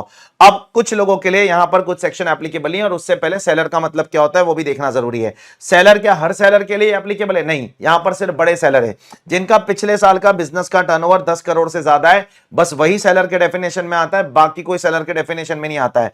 और ऐसा बंदा जिसको सेंट्रल गवर्नमेंट ने नोटिफाई किया वो भी सेलर के डेफिनेशन में नहीं आएगा। तो सेलर के लिए इंपॉर्टेंट पॉइंट क्या है? पिछले साल का तेरा 10 लाख से ज्यादा का बिजनेस का टर्नओवर होना चाहिए, तुम सेलर हो, अदरवाइज तुम अपने आप को सेलर नहीं बोल सकते हो। ठीक है, नाउ बायर का मतलब क्या होता है? बायर मतलब जो गुड्स खरीदता है। सर्विसेज के लिए ये सेक्शन बिल्कुल भी एप्लीकेबल नहीं है, ये सिर्फ गुड्स के लिए एप्लीकेबल है, सर्विसेज के लिए बिल्कुल भी एप्लीकेबल नहीं है। साथ में बायर में कुछ लोगों को गवर्नमेंट ने निकाल दिया है, सेंट्रल गवर्नमेंट बायर नहीं है, स्टेट गवर्नमेंट बायर नहीं है, एम्बेसी बायर नहीं है, ये सब बायर नहीं है, लोकल अथॉरिटी बायर नहीं है, ये सब वही लोग हैं जो ऊपर भी मेंशन थे। ठीक है, तो एक बार मैं फिर से आपको बता देता हूं ये सेक्शन में कौन क्या है। सेलर कौन है? पिछले साल का जिसका बिजनेस का टर्नओवर 10 करोड़ से ज्यादा है। क्या कर रहा है वो ये 4 सामान को छोड़कर बाकी कुछ भी बेच रहा है। तो उसको 50 लाख के ऊपर का सामान अगर किसी को भी बेचता है पूरे साल में, तो उसको 0.1% टीसीएस लेना पड़ेगा ऑन एक्सेस अमाउंट। पूरे अमाउंट पे लेने की जरूरत नहीं। 70 लाख का बेचता है तो 20 लाख पे। ठीक है। अब यहां पर कुछ गवर्नमेंट ने, सीबीडीटी ने यहां पर कुछ पॉइंट्स डाल के रखे। ठीक है, वो देखते हैं। सबसे पहले बायर अगर पैन नहीं देगा तो क्या होगा। जनरली अगर बायर पैन नहीं देता है ना, तो आपको टीसीएस कितना कलेक्ट करना होता है पता है? वो यहां पर लिखा है सामने वाला टीसीएस। जैसे अगर टीडीएस में पैन नहीं देगा तो 20% है ना, तो टीसीएस में पैन नहीं देगा ना तो 20% नहीं है, ट्वाइस द रेट और 5% है। ठीक है। टीडीएस में कैसा, अगर पैन नहीं देगा तो कितना है? 20%। वैसे यहां पर ट्वाइस द रेट और 5%। लेकिन इस सेक्शन के अंदर और रिलैक्सेशन है। अगर सामने वाला पैन नहीं देता है तो ट्वाइस द रेट और 1% विच एवर इज हायर। ठीक है, यहां पर 5% नहीं डाल के रखा है। साथ साथ में ये टीसीएस का प्रोविजन एप्लीकेबल नहीं है। अगर बायर टीडीएस काट लेता है तो फिर सेलर को टीसीएस कलेक्ट करने की जरूरत नहीं है। तो बायर अगर टीडीएस काट लेता है तो सेलर को टीसीएस कलेक्ट करने की जरूरत नहीं है। इस पे मैं थोड़ी देर बाद बताता हूं। मैंने आपको कंपेयर करके बताया था कि भाई 194Q और 2061H में कौन भारी पड़ेगा, मैंने आपको बताया था। तो मैंने आपको बताया था कि उस केस में 194Q को आप प्रेफरेंस दोगे, 206C1H को आप प्रेफरेंस नहीं दोगे। ठीक है, तो वो ज्यादा अच्छे से आपको 194Q पढ़ाने पे आपको एक बार वो रिकैप हो जाएगा। अब मैं आ रहा हूं अपने अगले पार्ट के ऊपर, जिसमें छोटे मोटे 1-2 पॉइंट्स है। सबसे पहले, जब मैं आपको सामान बेच रहा हूं, ठीक है, तो क्या उसमें मैं जीएसटी इंक्लूड करके टीसीएस कलेक्ट करूं? यस। जनरली टीडीएस के अंदर जीएसटी पे टीडीएस नहीं कटता है, लेकिन टीसीएस के अंदर जीएसटी इंक्लूड करके टीसीएस कलेक्ट करने का। दूसरी चीज, क्या सेल्स रिटर्न हो रहा है तो उस पर भी टीसीएस कलेक्ट करूं? यस, सब इंक्लूसिव करके टीसीएस कलेक्ट करना पड़ेगा, कुछ भी माइनस नहीं करने का। नेक्स्ट, अगर कोई नॉन रेसिडेंट जापान एयरलाइन वाला इंडिया आता है अपनी फ्लाइट लेके और इधर आके अपनी फ्यूल टैंक को रिफ्यूल करता है, पूरा भरता है, तो वो भी तो अपने इंडिया में आकर गुड्स खरीद रहा है ना। 50 लाख से ज्यादा का फ्यूल भर दिया तो कभी, तो क्या उससे भी टीसीएस कलेक्ट करोगे? नहीं कलेक्ट करेंगे। Don't worry about it. तो अब ये पूरे सेक्शन का एक बार सिनॉप्सिस वापस देना पड़ेगा। 206C1H कब एप्लीकेबल है, अभी पूरा होल व्यू देता हूं। सेलर है, बायर है। सेलर का मतलब पिछले साल का बिजनेस टर्नओवर 10 करोड़ से ज्यादा। बायर का मतलब जो गुड्स खरीदता है। ठीक है, वो बायर है। सेलर बायर को क्या कर रहा है? 50 लाख से ज्यादा का गुड्स बेच रहा है, लेकिन 4 आइटम छोड़ के। एक्सपोर्ट वाले गुड्स पे नहीं आएगा, 2061C1 वाले नहीं आएंगे, वो 7 आइटम। उसके बाद में मोटर व्हीकल जो 10 लाख से ज्यादा का डीलर कस्टमर को बेचता है वो नहीं आएगा। और जो चौथा आइटम क्या है, जो 206C1G में आप रेमिटेंस करते हो वो नहीं आएगा। उसके अलावा सेलर बायर को जो भी बेचेगा उस पे 50 लाख के ऊपर 0.1% टीसीएस कलेक्ट करेगा। अब उसके अंदर कैच क्या है? अगर बायर पैन नहीं देता है तो 1% और twice the rate whichever is higher. यहां पर 5% से कंपेयर नहीं करोगे। और एक चीज, अगर बायर टीडीएस काट लेता है तो फिर सेलर को टीसीएस कलेक्ट करने की जरूरत नहीं है। इशारा किसके तरफ है? 194Q की तरफ है। अगर 194Q में बायर टीडीएस काट लेता है तो टीसीएस कलेक्ट करने की जरूरत नहीं है। ठीक है, एक और चीज यहां पर बता देता हूं। अब ये क्लैरिफिकेशन भी मैं आपको समझा देता हूं। मुझे बताओ, अभी वाले सेक्शन के अंदर 1H में से गवर्नमेंट ने 1F वाली मोटर व्हीकल बाहर निकाला है कि नहीं निकाला है? बोला है ना, अगर सेलर मोटर व्हीकल बेचेगा तो ये सेक्शन एप्लीकेबल नहीं है। तो क्या सारी मोटर व्हीकल? नहीं, जो 1F में कवर्ड होती है वो, और जो 1F में नहीं कवर्ड होती है ना, वो मोटर व्हीकल पे यहां पर आपको टीसीएस कलेक्ट करना पड़ेगा। तो मुझे बताओ, कौन सी व्हीकल 1F में नहीं कवर होती है? अगर मैन्युफैक्चरर डीलर को बेचता है तो 1F में नहीं कवर्ड है, वो 1F में, क्योंकि मैंने आपको साफ साफ बोला कि 1F किसके लिए एप्लीकेबल है? डीलर कस्टमर को बेचेगा तो 1F एप्लीकेबल है। तो मैन्युफैक्चरर अगर डीलर को बेचता है तो फिर उसके लिए आपको यहां पर आना पड़ेगा, 1H के अंदर 0.1% का टीसीएस कलेक्ट करना पड़ेगा। और दूसरा केस क्या है? अगर आप जाकर, कस्टमर आपके पास आकर 5-5 लाख वाली 50 व्हीकल खरीदता है तो भी 1F एप्लीकेबल नहीं है। 1F कब एप्लीकेबल है? जब हर एक व्हीकल 10 लाख रुपए से ज्यादा है तो 1F एप्लीकेबल है। तो अगर कस्टमर आके अपने पास, डीलर के पास 5 लाख की 25 व्हीकल या 50 व्हीकल खरीदता है तो 50 लाख क्रॉस हो गया ना पूरे साल का, तो वैसी व्हीकल भी कहां आ जाएगी? 1H में आ जाएगी। I hope it is clear to all of you. अब हम लोग आते हैं 194Q के अंदर, क्योंकि Q का रिलेशनशिप किससे है? Q का रिलेशनशिप 206C1H से है। बहुत ही जबरदस्त डिस्कशन है ये। तुमको पता है इंस्टीट्यूट ने क्या किया है बेटा? बताओ तुमको। अब ये जो May 24 वाला है ना, May 24 वाला बुक है ना, बुक, उसमें इंस्टीट्यूट ने 194Q को यहां पर रिस्ट्रिक्ट कर दिया। मतलब ये इसके नीचे जो भी है ना, वो सब इंस्टीट्यूट ने निकाल दिया 194Q से। तुमको पता है ये चीज? तुमको नहीं कहां से पता होगा बेचारे, तुम अपनी बुक पढ़ रहे हो। ये सब निकाल दिया, इंस्टीट्यूट को भी रियलाइज हो गया ये इंटर वालों के लिए बहुत ज्यादा हो जाता है 194Q इतना डेप्थ में। ये सब निकाल दिया उन्होंने नए वाले मटेरियल में से जो मेन 24 का न्यू कोर्स है।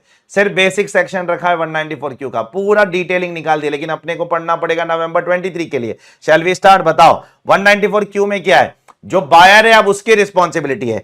बायर अगर पूरे साल में 10 बायर का अगर पिछले साल का टर्नओवर 10 करोड़ से ज्यादा है, बिजनेस का टर्नओवर 10 करोड़ से ज्यादा है, तो वो रेजिडेंट सेलर से अगर सामान खरीदता है, मैं बायर हूं आप सेलर हो, ठीक है, आपको रेजिडेंट होना जरूरी है। अगर मैं आपसे पूरे साल में 50 लाख से ज्यादा का सामान खरीदता हूं तो क्रेडिट और payment which ever is earlier, मैं 0.1% का टीडीएस काटूंगा आपका। कितना टीडीएस काटूंगा? 0.1%। बायर कौन है यहां पर? जिसका पिछले साल का बिजनेस का टर्नओवर 10 करोड़ से ज्यादा है। सेलर कौन है? रेजिडेंट सेलर है। आप मेरे को 50 लाख से ज्यादा का सामान बेचते हो, मैं आपका टीडीएस काटूंगा 0.1%। पैन नहीं दोगे तो जनरली टीडीएस कितना कटता है? 20, लेकिन यहां पर याद करो 5%। 194Q और 194O ये दो सेक्शन है जहां पर अगर सामने वाला पैन नहीं देता है तो सिर्फ 5% कटेगा, वहां पर 20% नहीं कटेगा। नाउ असली लड़ाई अब शुरू होती है। मुझे बताओ यहां पर क्या है? टैक्सेस। इस सेक्शन में टैक्स आपको काटने की कुछ केसेस में जरूरत नहीं है। कब जरूरत नहीं है? If tax is deductible under any other section. मैंने आपको इसका मतलब समझाया था। डिडक्टेबल का मतलब क्या है? डिडक्टेबल का मतलब काटना जरूरी नहीं है, अगर किसी और सेक्शन में काट सकते हो, फिर काटा हो या नहीं काटा हो, दोनों केस में आपको 194Q में आने की जरूरत नहीं है। डू यू रिमेंबर दैट बेटा? प्लीज बोलो। अगर किसी और सेक्शन में काट सकते हो और अगर काटा हो या नहीं काटा हो, दोनों केस में आपको 194Q में आने की जरूरत नहीं है, आप रिस्पेक्टिव सेक्शन में ही जाओगे। नेक्स्ट सर, टीडीएस क्या जीएसटी पे मैं काटू कि नहीं काटू? देखो जीएसटी और स्टेट टैक्सेस, एक्साइज ड्यूटी, ये सब जो है तुम्हारा, इस पे टीडीएस कटेगा कि नहीं कटेगा बताता हूं। वो डिपेंड करता है। अगर आपके पास इनवॉइस है और आप क्रेडिट बेसिस पर टीडीएस काट रहे हो, तो इनवॉइस है आपके पास तो आप पहले क्रेडिट बेसिस पे काटते हो। देखो टीडीएस कब काटना है इस सेक्शन में? क्रेडिट या payment, which ever is earlier. अगर क्रेडिट पहले होता है इसका मतलब आपके पास इनवॉइस है, और अगर इनवॉइस है तो उसके पास ब्रेकअप है, और ब्रेकअप है तो फिर टीडीएस काटने की जरूरत नहीं है। ठीक है, किस पर? जीएसटी पोर्शन पे। लेकिन अगर पेमेंट पहले करते हो, इसका मतलब एडवांस दे रहे हो तो आपके पास ब्रेकअप नहीं है। ब्रेकअप नहीं है तो फिर आपको टीडीएस पूरे अमाउंट पे काटना पड़ेगा। ये बोलना चाहता है। सर परचेस रिटर्न के साथ क्या सीन है? सर बता रहा हूं। परचेस रिटर्न, मैंने आपसे परचेस किया 70 लाख रुपए का सामान, ठीक है, तो मैंने 20 लाख रुपए के ऊपर 0.1% टीडीएस काट लिया। अब मुझे वो सामान पसंद नहीं आया, मैंने आपको रिटर्न कर दिया। अब अगर आपने मुझे रिफंड दे दिया, ठीक है, वो 20 लाख रुपए के सामान का मुझे रिफंड दे दिया, तो फिर क्या करोगा? तो फिर अगली बार जब मैं आपसे वापस परचेस करूंगा ना, तो फिर मैं उतने अमाउंट के ऊपर टीडीएस नहीं काटूंगा, क्योंकि मैंने पिछली बार ऑलरेडी काट लिया था। मैंने पहले 70, मैं फिर से बोल रहा हूं, मैंने पहले 70 लाख का सामान खरीदा, मैंने टीडीएस काट दिया 20 लाख पे 0.1%। अब मुझे सामान पसंद नहीं आया, मैंने लौटा दिया। अब मैं जब अगली बार आपसे वापस से कोई सामान खरीदूंगा तो तब मैं आपका टीडीएस नहीं काटूंगा 70 लाख रुपए तक, उसके ऊपर होगा तो मैं काटूंगा। ठीक है, अच्छा, अगर मैंने आपको रिटर्न कर दिया और आपने मुझे गुड्स रिप्लेस करके दूसरे गुड्स दे दिए, फिर तो टीडीएस का सवाल ही नहीं उठता है, फिर तो सब कुछ बराबर है, क्योंकि पुराने गुड्स देकर मैंने नए गुड्स ले लिए। ठीक है, नेक्स्ट, क्या बायर नॉन रेसिडेंट हो सकता है? Yes, section 194Q shall not apply to non resident buyer. Non resident buyer के लिए सेक्शन 194Q एप्लीकेबल नहीं है, लेकिन उस नॉन रेसिडेंट का अगर इंडिया में ब्रांच है, फॉर एग्जांपल सैमसंग का इंडिया में ब्रांच है, तो उसके लिए एप्लीकेबल है। अगर सेलर एक एग्जेम्प्ट पर्सन है तो क्या टीडीएस कलेक्ट करने की जरूरत है? बिल्कुल भी जरूरत नहीं है। अगर सेलर की इनकम एग्जेम्प्ट है, मान लो सेलर एक आरबीआई जैसा कोई सेलर है, ठीक है, तो आरबीआई की इनकम एग्जेम्प्ट है आरबीआई एक्ट के अंदर, तो आपको उस केस में 194Q काटने की जरूरत नहीं है। नेक्स्ट, क्या ये पहले साल में बिजनेस के एप्लीकेबल होगा? नहीं एप्लीकेबल होगा, क्योंकि पहले साल के बिजनेस के अंदर आपके पिछले साल का टर्नओवर 10 करोड़ से ज्यादा नहीं है, 0 रुपीज है। द प्राइमरी कंडीशन क्या है 194Q में? आपका पिछले साल का टर्नओवर 1.5 करोड़ से 10 करोड़ से ज्यादा होना चाहिए। तो पहले साल में पिछले साल का टर्नओवर तो 0 रुपीज है, और अगर पिछले साल का टर्नओवर 0 रुपीज है तो ये पहले साल में एप्लीकेबल नहीं हो सकता है। ठीक है, अच्छा, मुझे पिछले साल का कौन सा टर्नओवर देखने का है, टोटल टर्नओवर देखना है या बिजनेस टर्नओवर? तो साफ साफ लॉ बोलता है, घड़ी घड़ी मैंने भी बोला है चिल्ला चिल्ला के, कि आपको यहां पर बिजनेस टर्नओवर देखना है, टोटल टर्नओवर नहीं देखना है। बिजनेस टर्नओवर 10 करोड़ से ज्यादा है तो आपको टीडीएस काटना है, नहीं तो नहीं काटना है। अब कुछ सेक्शनों की लड़ाई हो रही है, जैसे 194Q और 206C1H में कौन जीतेगा? तो याद रखना उसमें 194Q जीतेगा, 206C1H नहीं जीतेगा। मतलब अगर 194Q में टीडीएस काटना है और 206C1H में टीसीएस काटना है, दोनों पे लाइबिलिटी आ रही है, तो गवर्नमेंट बोलती है टीडीएस काटने वाला टीडीएस काटेगा, टीसीएस काटने वाला शांति से बैठेगा। ठीक है, अब ये जो सेक्शंस है, 206C1 वाला मतलब वो 7 गुड्स वाले, और 1F वाला मतलब वो व्हीकल वाला, और 1G वाला मतलब वो बायर जो इंडिया के बाहर पैसा बेचता है, उसका और 194Q की लड़ाई होती है। तो अब क्या होगा? अब Q हार जाएगा, Q हार जाएगा और ये टीसीएस वाले सेक्शंस एप्लीकेबल हो जाएंगे। ठीक है, और 194O और Q की लड़ाई होती है तो कौन जीतेगा? ओ क्या है? वो अमेजॉन वाला सेक्शन, तो अमेजॉन जीत जाएगा, 194Q हार जाएगा। इस पे मैंने आपको डिटेल में एक्सप्लेनेशन प्रॉपर नोट के साथ लिखाया हूं। ठीक है, नेक्स्ट नेक्स्ट नेक्स्ट नेक्स्ट, ये एक लिंक है जो अभी अभी थोड़ी देर पहले मैंने आपको बताया था, कि गौर से सुनना, 206C1 के अंदर 206C1 मतलब टीसीएस का सबसे पहला कैटेगरी, उसमें 7 आइटम थे। गौर से सुनना, अगर वो 7 आइटम मैं आपको बेचता हूं तो मैं टीसीएस कलेक्ट करूंगा 1%, 2% एक्सेट्रा। लेकिन अगर आप मुझे क्या बोलते हो, आप बायर हो ना, आप बोलते हो कि मैं रेजिडेंट हूं और आप बोलते हो मैं डिक्लेरेशन देता हूं कि वो 7 आइटम मैं मैन्युफैक्चर करूंगा या तो पावर जनरेट करूंगा, तो मुझे बताओ गवर्नमेंट ने मुझे माफ कर दिया है कि नहीं कर दिया है टीसीएस कलेक्ट करने से? यस, गवर्नमेंट ने मुझे माफ कर दिया टीसीएस कलेक्ट करने से, थोड़ी देर पहले बोला था। लेकिन ऐसे केस में गवर्नमेंट ने बायर को बोला कि अगर बायर का पिछले साल का टर्नओवर 10 करोड़ से ज्यादा है तो सेलर तो माफ हो गया, लेकिन बायर को उस पर क्या काटना पड़ेगा? टीडीएस काटना पड़ेगा अंडर सेक्शन 194Q। बराबर से सुनो, 7 आइटम मैं आपको बेच रहा हूं, अल्कोहल, टिम्बर, फिम्बर, कोल, लिग्नाइट, आयरन ओर, उस पर अगर बायर क्या बोलता है, मैं तो इसको मैन्युफैक्चर करूंगा, पावर जनरेट करूंगा, तो मैं टीसीएस नहीं कलेक्ट करूंगा, लेकिन बायर को टीडीएस 194Q में काटना पड़ सकता है। ठीक है, यहां पर यह लिखा गया है। नेक्स्ट सेक्शन, क्या गवर्नमेंट डिपार्टमेंट के लिए प्रोविजन एप्लीकेबल है? Can the department of government be buyer? क्या गवर्नमेंट डिपार्टमेंट भी बायर हो सकता है? देखो, बायर का बहुत सिंपल डेफिनेशन है, पिछले साल का टर्नओवर, बिजनेस का टर्नओवर 10 करोड़ से ज्यादा होना चाहिए।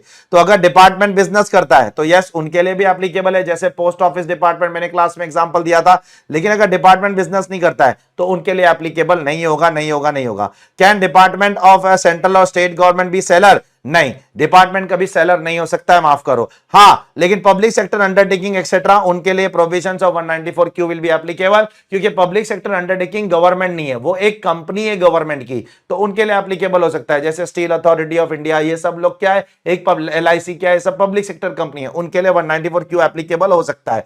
ये है आपका 194Q। एक आखिरी चीज जो टीडीएस के अंदर है वो मैं आपको बता देता हूं, वो कॉपी पेस्ट है, कुछ नई बात नहीं है। जैसे वहां पर टीडीएस के अंदर आपको जो सामने वाला बंदा है वो अगर पिछले साल का रिटर्न नहीं भरता है, पिछले साल का टीडीएस टीसीएस 50,000 या उससे ज्यादा है, तो आपको कैसे 5% या ट्वाइस द रेट पे टीडीएस काटना था, वैसे यहां पर भी टीसीएस के लिए भी आपको सामने वाला बंदा अगर पिछले साल का रिटर्न नहीं भरता है, पिछले साल का रिटर्न नहीं भरता और पिछले साल का उसका टीडीएस टीसीएस 50,000 या उससे ज्यादा है, तो यहां पर भी आपको टीसीएस भी ट्वाइस द रेट और 5% विचएवर इज हायर के हिसाब से काटना है, और अगर पैन नहीं देता है तो वो सजा भी उसको आपको देनी पड़ेगी। So this is what the provision of TDS and TCS is all about. मैंने अपना बेस्ट कोशिश किया कि मैं ऐसा एक भी पॉइंट इसमें मिस ना कर सकूं जो हम लोगों ने क्लास में पढ़ा है डिटेल में, और जो आपके आईसीआई के कॉम्प्रिहेंसिव मटेरियल के अंदर कवर्ड है।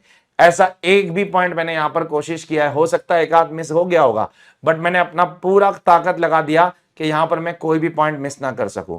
मैं उम्मीद करता हूं आप सब लोगों को यह वीडियो काफी मदद करेगा।